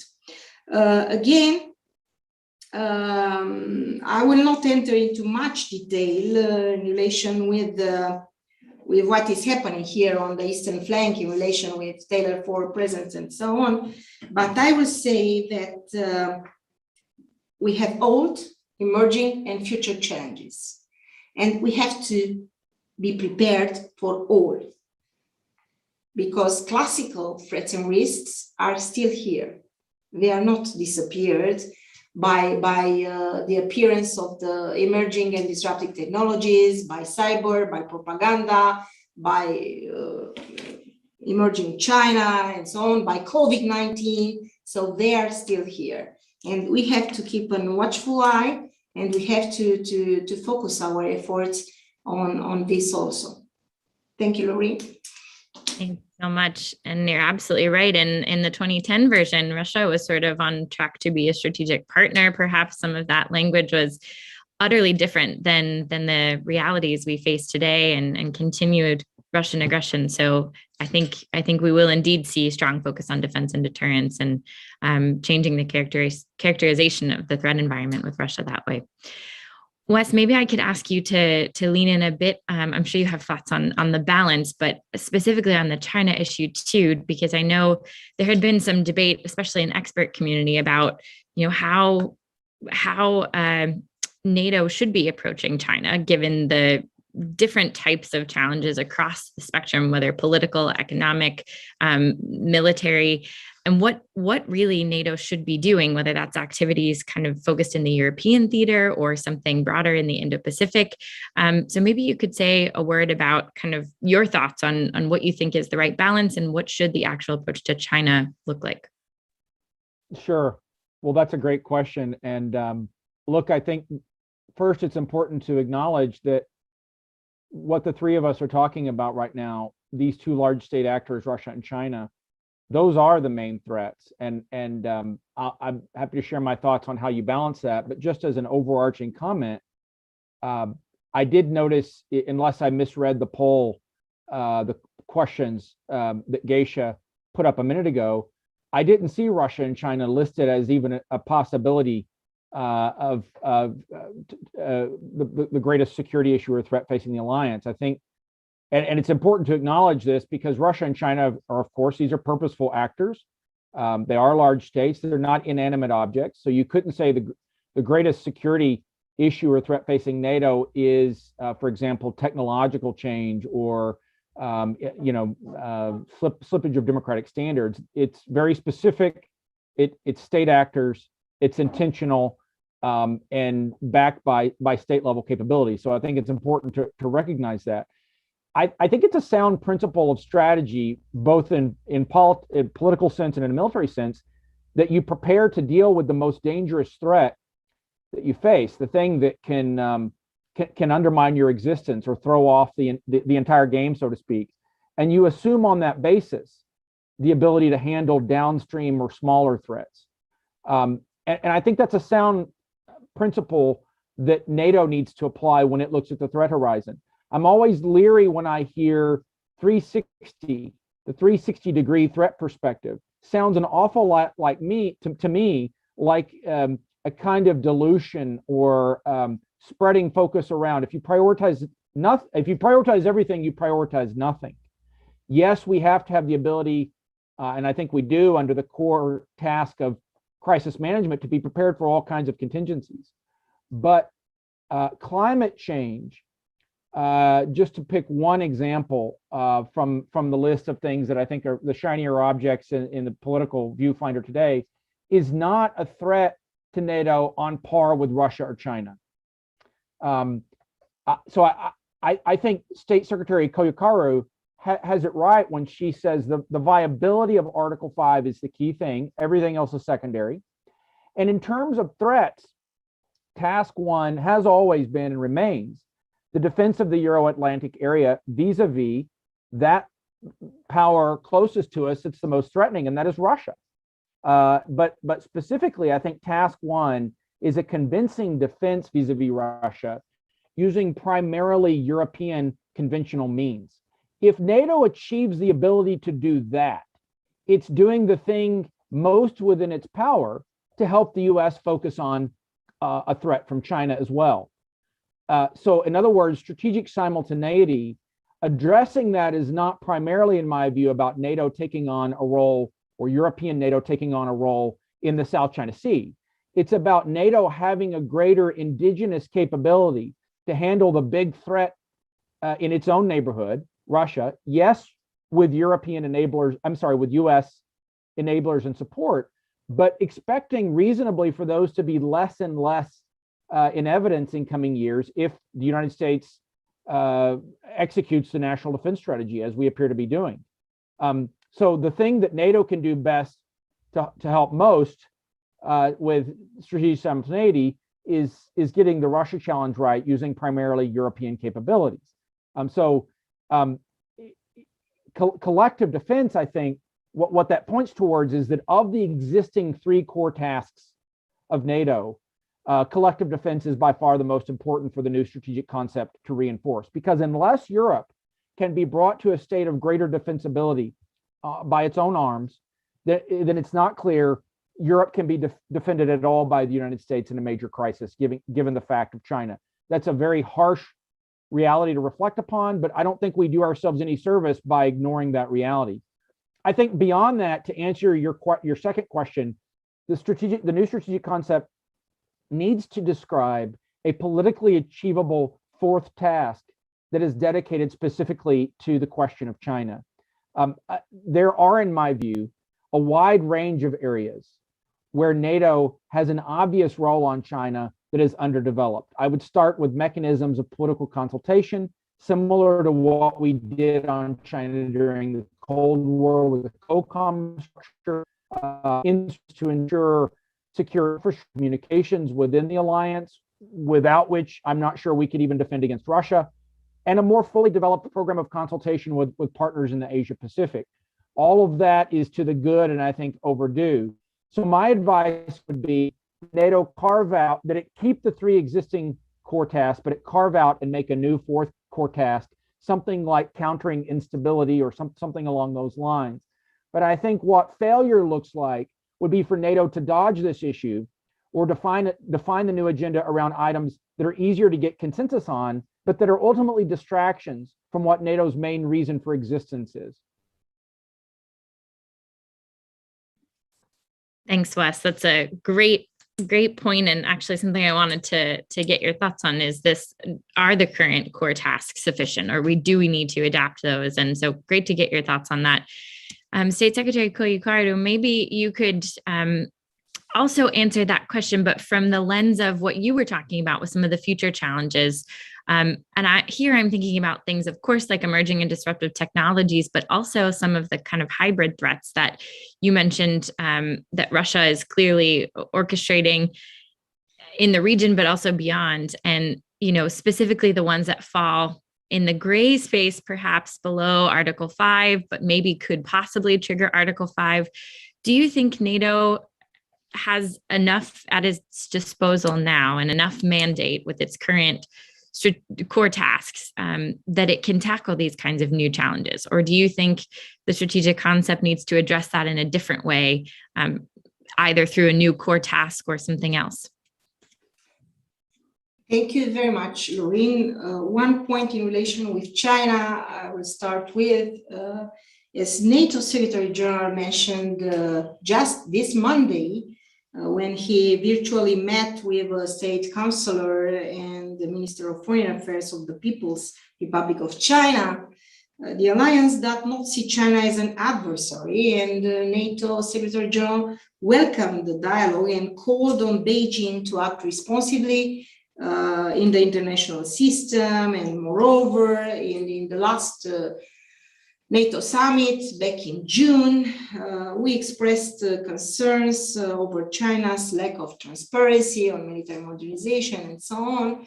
So NATO is very much focused on China, and most probably the strategic concept will devote focus and attention on this issue also. On what you have mentioned, multiple nature of challenges and how this could be reflected, or if NATO is equipped with the instruments or means to counter these threats. As I said, we are very much aware that we have not only to confront threats from a contiguous neighbor like Russia, as we have discussed earlier on, but also to find answers and solutions to the challenges posed by these new challenges, which, by the way, are not anymore new. I mean, some of them are, older right now, and we have to deal on a daily basis, really on a daily basis, with hybrid threats, cyber attacks, manage migration, and also approach the impact of climate change on security, as Dr. Mitchell said also. And I think, put simply, I will restate what I have already said earlier. We need an adapted alliance, reinforced, fitted, and capable for this security task of this century. We have the priorities listed by the NATO Secretary General Stoltenberg in the reflection process, the 9 priorities, and indeed the alliance is, elevating, or how can I put, diversifying, the focus from international law, democracies, climate change, other things. But again, back to square one, collective defense is the main task and should remain unchanged on NATO agenda. This is quite fundamental. Yes. Also, NATO has to devote more on artificial intelligence. There is a strategy that NATO is, now constructing, even more consolidating, if you like, a very important topic. Technology, actually, the time we had in relation with technology is not on our part. This is crystal clear, and we have to do more. In relation with all these evolutions, space, and also, cyber and hybrid. And by the way, Romania offered to host an Euro-Atlantic Center for Resilience here in Bucharest. It has been inaugurated by the Deputy Secretary General back in June. And we expect to achieve a lot of progress. We are still in the making, in the initial operational capability. This will be open to allies, partners alike, NATO, EU, because I think at the end of the day, resilience is including all of this. We have to be prepared, and we have to be prepared at home first, and then to be prepared in the alliance. Yep. Thank you so much. And I think you're absolutely right. It's increasingly clear that some of these technologies and this ability to be resilient is increasingly part of our collective defense. So great to see all of the excellent work that Romania is doing on this, and that the Alliance has begun on these issues as well. Well, I know we're coming down to the end of our time, but Wes, I would love to squeeze in one more question to you about what you mentioned earlier in the conversation. The 2010 strategic concept was more focused on kind of out of area operations, and the shift here is more about a shift back to defense of the Atlantic area and kind of back to basics on homeland defense and deterrence. Now, I can't help but think, of course, of all of the recent events in Afghanistan and what the sort of future of the out of area activities or the projecting stability agenda might look like in the new strategic concept. And I know it's too early to fully understand the implications of all of the events in Afghanistan, but do you think the Alliance will continue to engage in these types of activities beyond its borders? Well, that's a terrific question, Lauren, and it's hard to.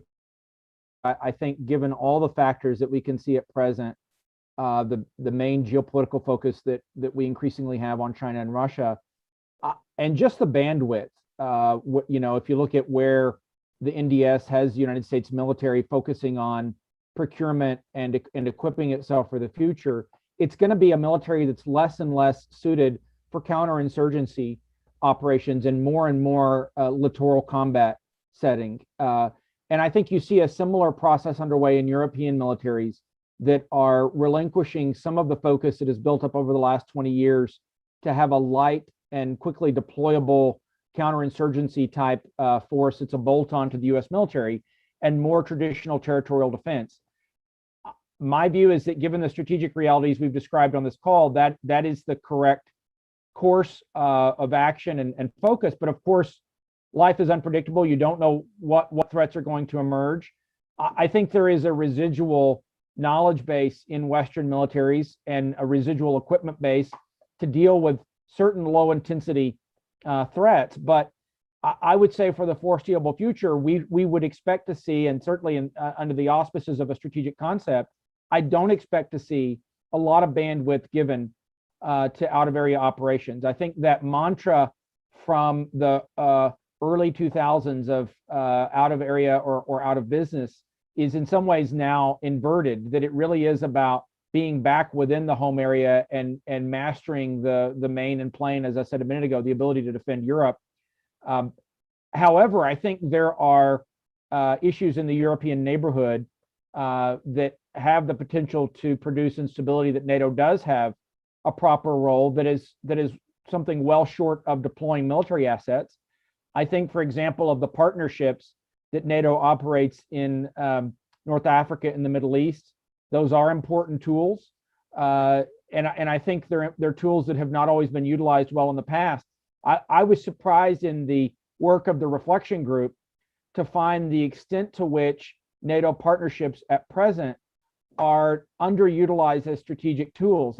They do not draw upon predictable common funding, for example. They're funded on a voluntary basis by allies, and as a result, you get partnerships reflecting the individual preferences and whims of what individual allies that sponsor them may be interested in. So I think you could have a much more strategic use of partnerships in the greater Middle East and North Africa region to the south of Europe, and do a lot of good in terms of managing the ripple effects of insecurity from those places. But in terms of high intensity, large deployment of force outside of the Euro-Atlantic area, I'm skeptical that anything in the near future is likely to bring that about. I think the focus is going to remain on Russia first, and secondarily and mainly politically China. Thanks, Wes. Great way to round us out. Well, we really covered a lot of ground. Thank you both so much for offering your thoughts and insights. And I know this conversation is only going to continue to build in the next few months as the official drafting of the strategic concept gets underway. But thank you all so much for sharing your insights. I hope all of you will stay tuned for the rest of today's stellar program, which will be really fantastic. And with that, let me pass back to our host at CEPA, Geisha Gonzalez. Thank you all again. Thank you. Thank you so much, Lauren, for that fantastic discussion.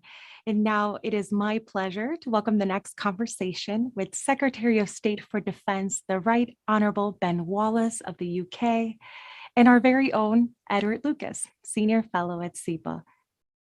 Over to you.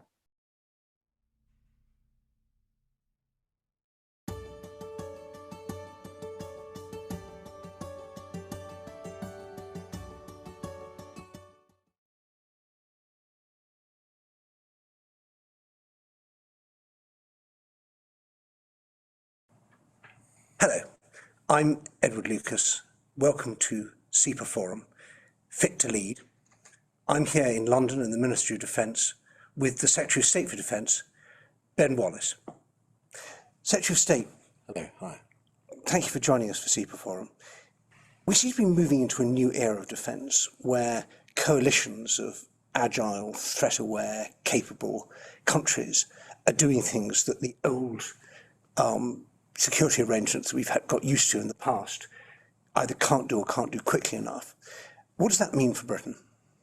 Well, I think first of all, what I would say is it's what foreign policies can't do quick enough is sort of what I would say, and foreign ministries around the world, and defence having to face the threat on a daily basis and think about threat first recognises that I think often you're going to get quicker with bilateral and trilateral relationships than you are necessarily in trying to manoeuvre very large alliances into place, where there isn't already a sort of legal framework in position. So NATO has a strong, proper legal framework that you can trigger in Article 5. And remember, that was done in the 1950s. You know, I wonder if today you could set the same thing up with the whole Article 5. I wonder how hard that would be to get through international permissions, departments, cross-government relationships internally before you get to it. I wonder. And so I think being nimble gives you an upper hand, and therefore joining with more nimble countries who share the same threat is actually going to be part of the future. And we've seen exactly that sort of nimbleness, that agility with the new British, American, Australian deal, beginning with nuclear submarines and with lot more to come.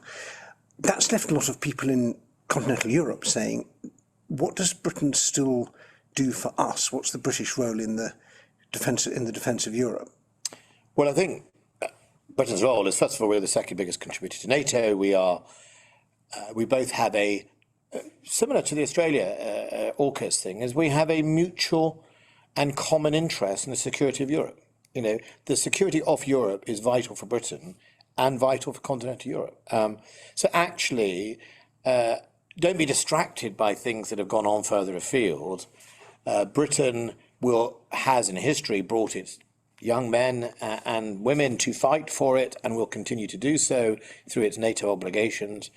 Britain's security matters for Europe, and it is a country that is often a leader in capabilities, but also a convener of other people. So I think we do a lot for Europe, and Europe does a lot for us. I don't think these things are mutually exclusive.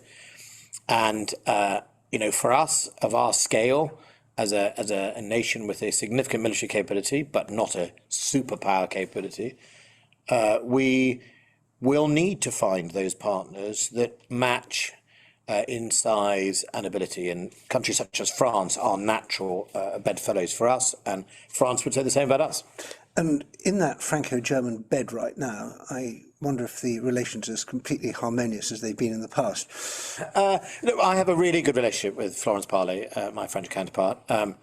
We have too much in common for the sort of media rhetoric that we've seen being talked about in comments from the side to make the deep difference. You know, whether it is the development of complex weapons through our partnerships in MBDA, whether it is sharing 40mm cannon on our Ajax and the French armoured vehicle because our industrial bases are often overlapped. Thales UK is one of the biggest, it's a big French company, massive British employer. We have too much of that industrial base to lose, I think, for each other. We'd lose capabilities that we enjoy sharing. We have too much interest in places like Africa and the near abroad and the Middle East. We have the same enemy, ISIS. Radicalization in Africa will end up on British and French streets. We are the victim of Russian aggression, both through cyber, through espionage, and we are both in that place. And we both have something to lose from a China that, if it becomes dominant or against the way of doing things that Britain and France enjoy, we have to lose in the Pacific as well. So I think we have a lot together. We're actually quite joined at the hip. And so far, France has done more of the heavy lifting in Africa and not done so much on the Russia side. And Britain has the enhanced forward presence deployment in Estonia and does a whole raft of other things. How do you see that British presence in what we used to call Eastern Europe developing? I think it's developing, it'll go further, and I think it goes further for two reasons. One is your point earlier about the wider type of coalitions and the more bespoke relationship. Organisations like the JEF, the Joint Expeditionary Force, which are effectively the Scandinavian and the Nordics plus Holland and Britain, are absolutely perfect for all of us to work together on a threat in a backyard that is very intimate to us all, and with militaries and the raw material, the men and women of our countries, being off an educational standard that allow us to be a very productive armed forces and to potentially get strategically ahead of Russia's sub-threshold world. So I think in that space we have some really good opportunities to do. And then in other parts of the world, in Africa, yes, France obviously leads in places like in Mali and places like that, in Sub-Sahara. But, we're there with them. We've got a squadron of Chinooks, and we've got, obviously, the UN MINUSMA deployment. But Ghana's not far away. And on Eastern Africa, we have, obviously, ambitions and partnerships with Kenya and, indeed, in Somalia, because for Britain, East Africa is a very key part of our security sort of bubble. And then we're both in the Middle East. So I think all round, we lift each other's weights, but we also... we definitely lean into the problems. And if we just drilling down a bit on the Baltic, we've had a very successful enhanced forward presence with Britain and other countries in the 3 Baltic states and the Americans in Poland.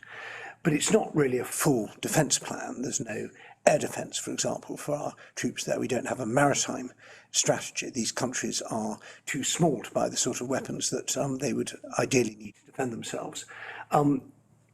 How do you see that developing? Is NATO ready to go for proper defence of the Baltics, or are we still on doing so-called tripwire forces? Well, I think the DDA work of NATO, it's really good work. I mean, I've been really impressed by it. I read it in full, and it's really about NATO moving to recognise how Russia's threat has changed, but also how readiness is important and how they have to configure. And then add that to NATO's new strategic plans that they're working on. I think we'll see that the Baltic plans that we have in the sort of, Estonia, etc., will be better coordinated and in a place that could be used if they had to in that defence. I think NATO is absolutely in the right direction now. I think Jens Stoltenberg's done a fantastic job. Mm-hmm. I think, one of the legacies of President Trump was this drive to spend money to make sure that these other NATO countries came up to 2%, that they delivered. And, many of the Baltic states are 2% and above. And I think that is putting NATO in a better position. That's going to take time, but it's definitely important that we get to that stage. I think actually, and all the Baltic states, all 3 of them, and Poland, are all in the 2% club, and put the rest of some South European countries to shame on that. But if you look at the just one more question on the sort of Nordic Baltic region, the kind of backstop in terms of military mass was the US Marine base in Norway, huge quantities of fuel, ammunition, spare parts, all the sort of stuff. And the worry is that although Jeff is absolutely fantastic, he'll do brilliantly for the first week and then run out of everything. And how do you think about this question of with the Russians having so much in terms of numbers and firepower and depth, and us having this sort of fundamentally quite sort of high-tech but fragile defence. Is that something that we need to rethink? Well, I mean, I think it's not the only American hub, and I think the Americans have at another level quite invested in 5 core into Europe, and I think we're not seeing the Americans withdraw from Europe at all. I think if you remember, Donald Trump talked about some of those changes, but fundamentally the United States is still strongly committed to the European theatre, and I think our forces are better configured now to support that. But I also think that's a role for the United Kingdom alongside the Jeff, which is, we can help in those areas. We too are investing in our German hub. We will be not putting back the forces that left BAUR, but certainly we will be investing in effectively stay behind capabilities and some of that equipment so that we can very quickly forward base. So I think, we shouldn't think America is withdrawing in any way from Europe. It's not. It's all my discussions with my US defence counterpart, absolutely committed to it. I think there's work to be done about how can the rest of Europe come up to both the standard and the readiness that I think the US expects of its allies, and I think there's no harm in that, and SACEUR is doing some great work in trying to deliver that, and the DDA is part of that. And what's the lesson from Zapad? We've just seen the end of this quadrennial, huge Russian exercise with a seemingly rather aggressive scenario, great unclarity about the numbers of troops and what's going on. I'm sure there's masses about this in the classified space, but from an unclassified level, what conclusions can we draw from Zapad? I think, yet again, how much premium the Russians put on readiness, and that is very important for them. And they know that readiness puts a lot of us off balance, and therefore, even though we know it's quadrennial, even though we know a lot of their exercises are very cyclical, they create a readiness that keeps people guessing, and I think that's why in our defence review I recognise the premium that it is on readiness, and that we need to change people's risk calculus about us and our forces. So I think that's the first thing about Zapad. I think the second thing is it shows that Russia configures its forces in that part of Europe for one purpose, and we have to be alert to that it certainly isn't an exercise in peacemaking. It's Zapad is a very forward-leaning scenario. Let's call it that in a British understatement. And I think you only have to see what it does to show to your people who doubt that's what it's configured. And I think thirdly, it probably demonstrates that if we don't invest and don't modernise our armed forces and don't review our own doctrines, they will gain a strategic advantage. The other big thing on the to-do list for NATO and the West generally is the Black Sea, which is a bit of a black hole when it comes to strategy. HMS Defender, our Royal Navy warship, had an interesting encounter with the Russians off occupied Crimea not so long ago. What lessons do you draw from that? What more do we need to do in the Black Sea? Well, I think the lesson of the Black Sea is coordination. There are a lot of nations who are NATO nations around the Black Sea. And unlike the Barents Sea, and unlike the North Sea and the sort of North Atlantic, where there's lots of coordination between Canada, Norway, Britain, Poland, Germany, all take roles, France, there just isn't that level of coordination between all the NATO states around the Black Sea that I think would maximise presence. And the non-NATO ones. And the non-NATO one, and efficiencies in, uphold the rule of law, etc., that is so important. So I think that's part of it. No one owns the Black Sea, but some people behave as if they do. And I think so coordination is really the lesson of the Black Sea and Defender. I also think that, we shouldn't forget that Russia has invaded Crimea. Russia has illegally annexed Crimea and has invaded a sovereign country of Ukraine. And Britain isn't going to let people forget that. I was a bit surprised. I was covering this quite closely, and we talk about coordination. I was a bit surprised at how uncoordinated the Western response was after HMS Defender was in this ticklish to use another British understatement, position. And I felt that we could have done with more statements of support from everyone, from allied militaries, allied foreign offices, all sorts of people. And I felt that the Russians must have, at the end of that, thought, well, the Royal Navy is jolly tough, but they don't have much backup.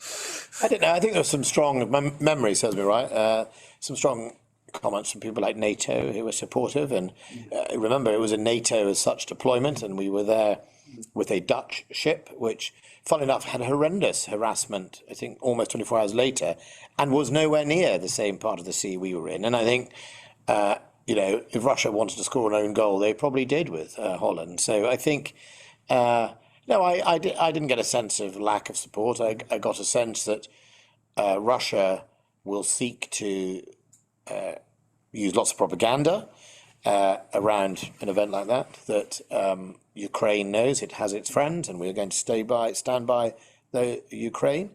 And I think it showed to other members in NATO, if they ever doubted, they don't need to. But a final question. You just mentioned propaganda, and of course the war of words and the war on the truth is absolutely central to what both Russia and China are doing.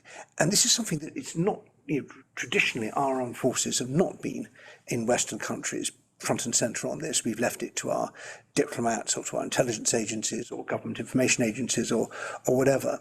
But this is changing the whole face of warfare, isn't it? If we win the battle of the narrative, then we need to win the battle on the ground. It's one of the main planks of sub-threshold engagement, let's call it. And it is absolutely the case that we are not good enough at strategic comms. We are good at sort of soft comms, press releases and campaigns, and this is us going from A to B. I don't think we think about it deeply enough about how we place it and to which audiences we're talking about. So this is, I think the dividing line that will absolutely be between the West, NATO and Russia, for example, is the truth. Fundamentally, I know I brandish that in some sort of big word, but fundamentally, we don't make things up, but what we don't do yet is strategically push important facts that allow people to challenge narratives that are peddled, that are false. And, I think that's important. I think we're not as smooth or slick as we could be in it, because, as you say, it's not really been our, Britain, I can only speak for the United Kingdom, we're not as good as we could be at it. And I think that's the work we're going to do. We are good at overt campaign. Today is whatever week it is, shipbuilding week, we can do all that sort of thing. But sometimes we talk to ourselves rather than talk to the right audiences. And I think I find it really interesting the amount of resource we put into telling British people that we're helping countries in the Caribbean, for example. But how much time do we spend the people in the Caribbean letting them know that we're helping them with aid and support? And that's where we're not as good as we could be. We used to be better at it, but certainly in terms of audiences and messaging, we couldn't ask more as the CEPA audience than the messages that we just had from the Secretary of State, Ben Wallace. Secretary of State, thank you very much indeed. Thank you. Thank you. Goodbye from London.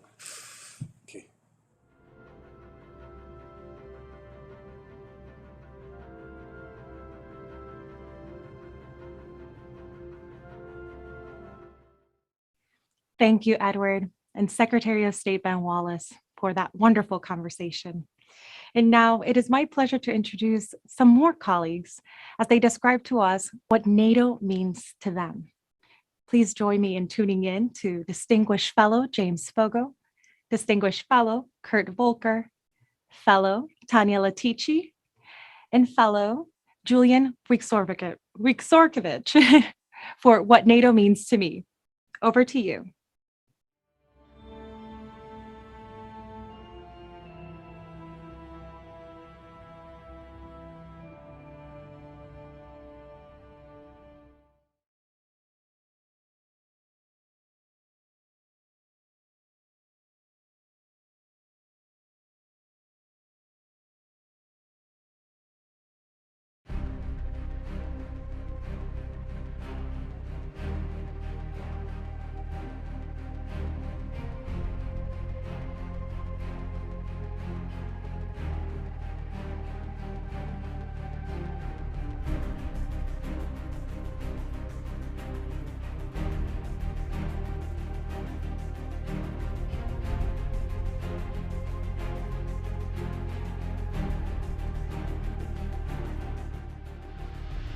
retired from the United States Navy last September after almost 40 years in uniform.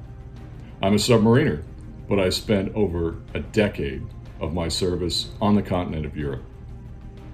In my last assignment in Naples, Italy, I would tell my Italian friends, "Sono nato nella Nato," and that was very true. I was born into NATO, in Rheindal, at NATO Northern Army Group, where my father served as a staff officer after World War II. My dad saw a fair share of combat in Northern Europe during the Second World War, and he loved NATO because he would always tell me, NATO is here to deter major power war.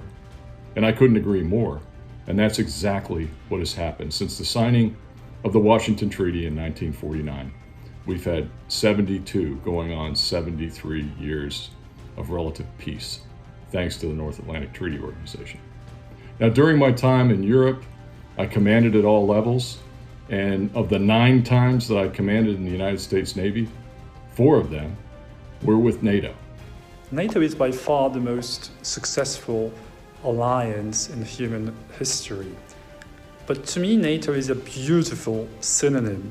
It's the synonym of peace, it's the synonym of freedom, it's the synonym of success and economic prosperity, and everything that the West, the transatlantic community, is synonymous for. At the most fundamental level, NATO is people standing together to protect themselves so that they can protect future generations. I want to say that again. NATO is people standing together to protect themselves so that they can protect future generations. If you think about the history of Europe, especially World War II, there was massive destruction. The Nazis and the Soviets tried to divide up Europe, conquer different parts of it. There was the Holocaust, there was massive destruction, and many Western European countries fell under German domination. So at the end of World War II, the Allies who helped win the war, the United States, the UK, French resistance, Italy, and so forth, pulled together to form NATO. And their basic line was, this must never happen again. If there's an attack against one of us, we will treat it as an attack against all of us, and we will all respond. And in doing so, this will ensure that no one ever will attack us. And this lasted for 40 years. This was a tremendous success for security in Europe. It created the conditions where the European Union could develop and flourish, provide growing prosperity for Europeans. And it created the conditions that ultimately led to the fall of the Warsaw Pact and the Soviet Union, as people on the other side of the Iron Curtain saw that Western Europe was prosperous, successful, secure, and assuring the kinds of lives for future generations that they wanted for their own people. Looking at the world today as a millennial, it looks scary. It's hot, it's burning, it's a post-truth world. It's fast, it's uncertain, and it often feels unsafe. And then I think, okay, this is scary. What can we do about it? And I cannot possibly think of an answer in which NATO is not part of that equation. Obviously, NATO cannot address every problem by itself, but it can and should be part of the solution. So why should we, the millennials, the Gen Zers, why should we care about NATO? Well, because even if NATO hasn't ridden the world of all conflict and discord, it has made the world a safer and a more stable place by allowing us to thrive and to prosper in a transatlantic community. Threats and challenges keep on coming. Think of climate change, think of all the challenges related to emergent and disruptive technologies.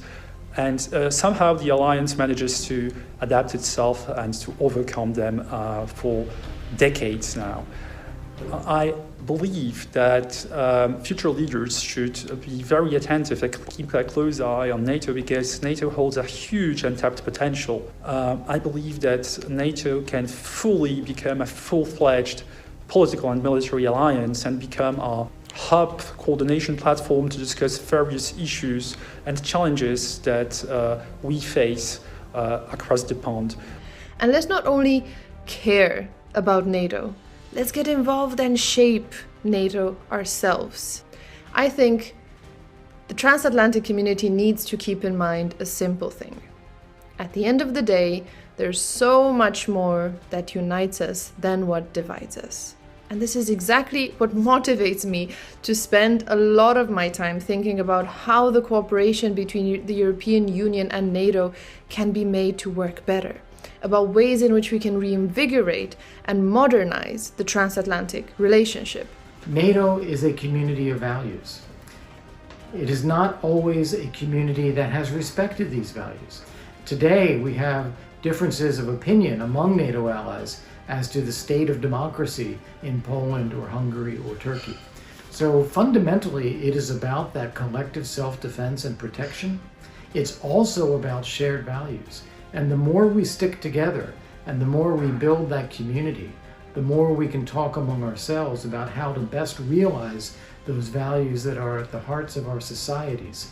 Even if our governments sometimes step one way or another, I think our societies are committed to these values, and that's also part of the essence of NATO.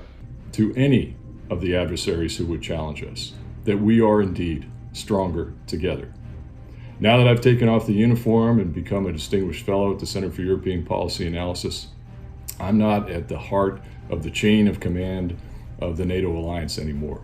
I've turned over that responsibility to the youth of NATO and those young officers and soldiers, sailors, airmen, and Marines who sailed with me during Exercise Trident Juncture. I rely on you to carry the mantle of leadership forward so that the alliance remains strong for another 72 years.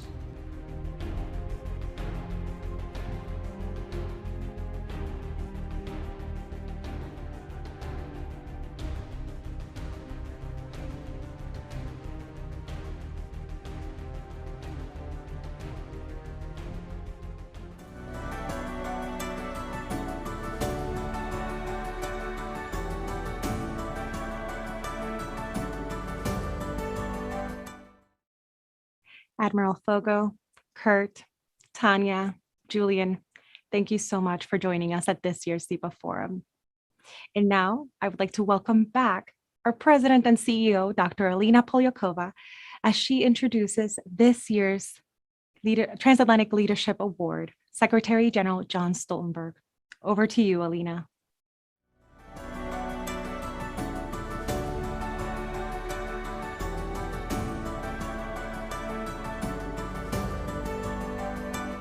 Hello, I'm Alina Polyakova, President and CEO of CEPA. It is now my distinct honor to introduce this year's recipient of CEPA's Transatlantic Leadership Award. Every year, CEPA recognizes an exceptional leader who has worked towards realizing a more secure future for the Transatlantic Alliance. Someone who has safeguarded the democratic values and principles that have so often been taken for granted and that are increasingly imperiled in today's geopolitical climate. And I can think of no one who has done more to earn this year's award than our awardee and distinguished recipient, NATO Secretary General Jens Stoltenberg. Secretary General Stoltenberg took office in 2014 and has guided the alliance with a steady hand through one of the most geopolitically challenging periods in its history, when the reality of the end of the post-Cold War unipolar moment abruptly revealed itself. From bolstering NATO's presence along the eastern flank, to dealing with emerging and hybrid threats, democratic backsliding, debates over burden sharing, Russian revisionism, and the rise of China, Secretary General Stoltenberg has not only strengthened our alliance in the near term, but he has also prepared it for the challenges of the next generation.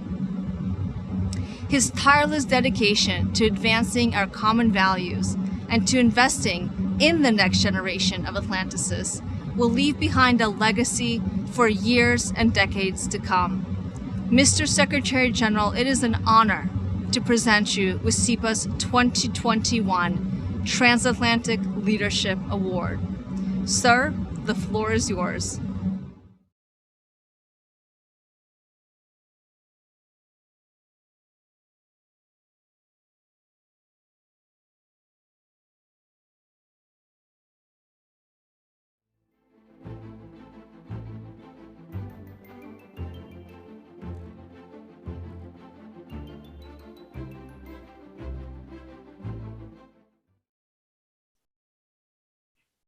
And now it is my pleasure to introduce Secretary General John Stoltenberg to receive our award.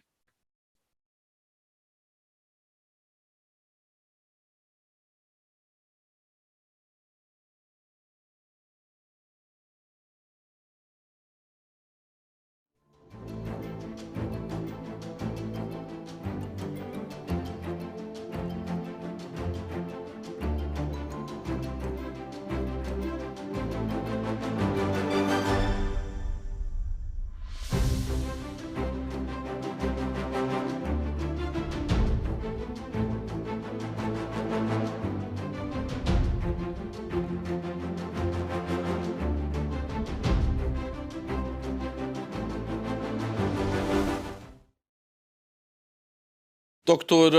Polyakova, Alina, ladies and gentlemen, I am deeply honored to receive the Transatlantic Leadership Award from the Center for European Policy Analysis.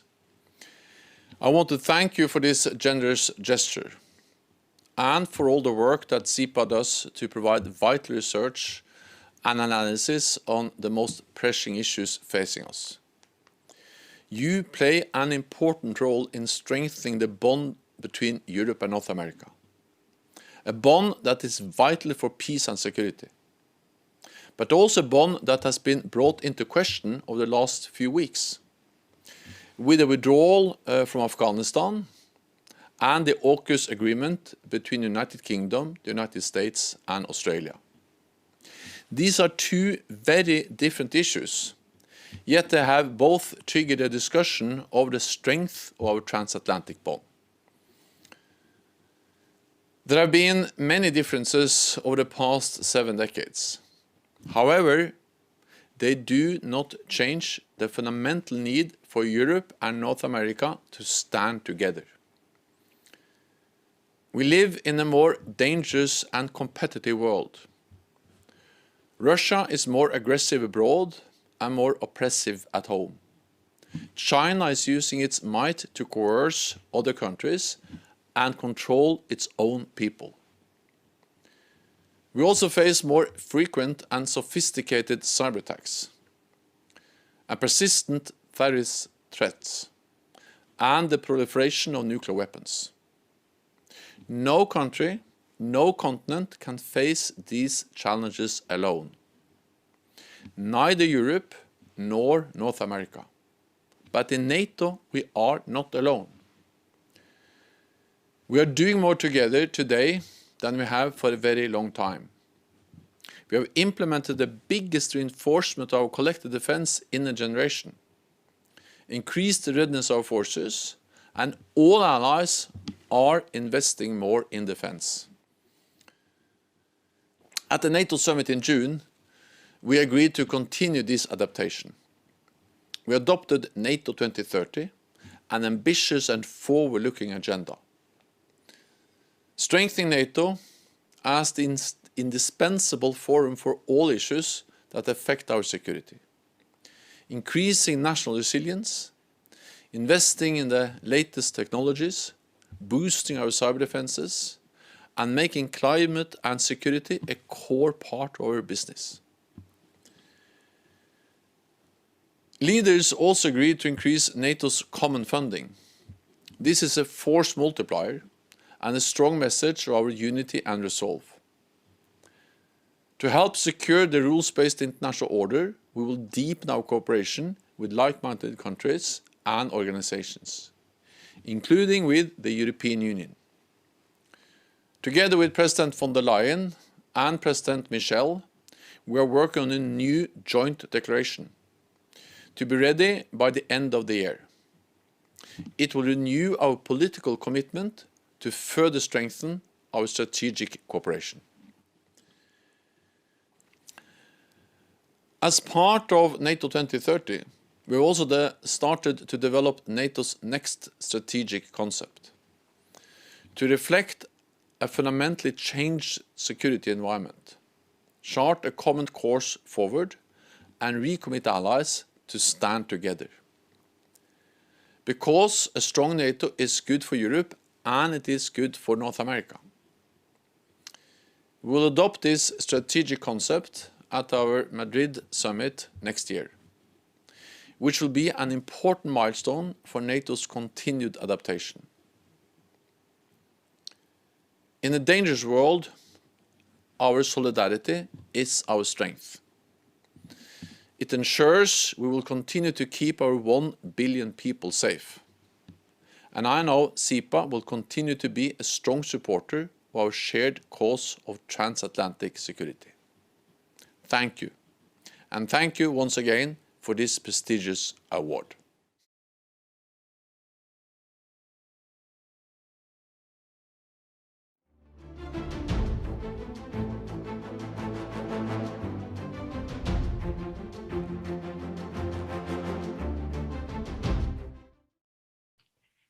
Thank you for your leadership, Secretary General Stoltenberg, and for joining us at this year's forum. Now, I'm pleased to share with you today's second poll results. The question again was, what is the most pressing security issue for NATO? And the top answer has been hybrid threats, with technological development very closely behind that. Again, please join us tomorrow at slido.com using the hashtag CEPA for additional questions, and use hashtag #FitToLead across all of our social media platforms to follow along in the conversation. If you missed any of today's sessions, go to cepa.org or cepaforum.org, where you can watch a recap, as well as additional clips of all of our speakers from today. And now I'd like to just extend a special thank you once again to our supporters for this year's CEPA Forum: Bell Helicopter, Craig Newmark Philanthropies, Google, Lockheed Martin Corporation, and Microsoft. A special note of gratitude to our colleagues at the Lithuanian Embassy in Washington, D.C., and the Slovenian Embassy in Washington, D.C. To our media partners, so grateful that you've joined us for this year's CEPA Forum: Euractiv, Defense One, and Politico. Please tune in tomorrow as we host our Digital Innovation Day. Thank you for tuning in, and see you tomorrow.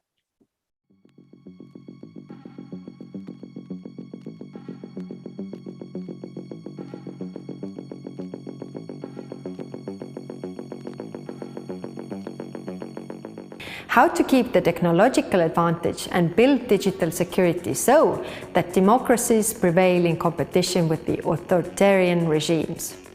What is the best response to the competition between authoritarian and democratic capital?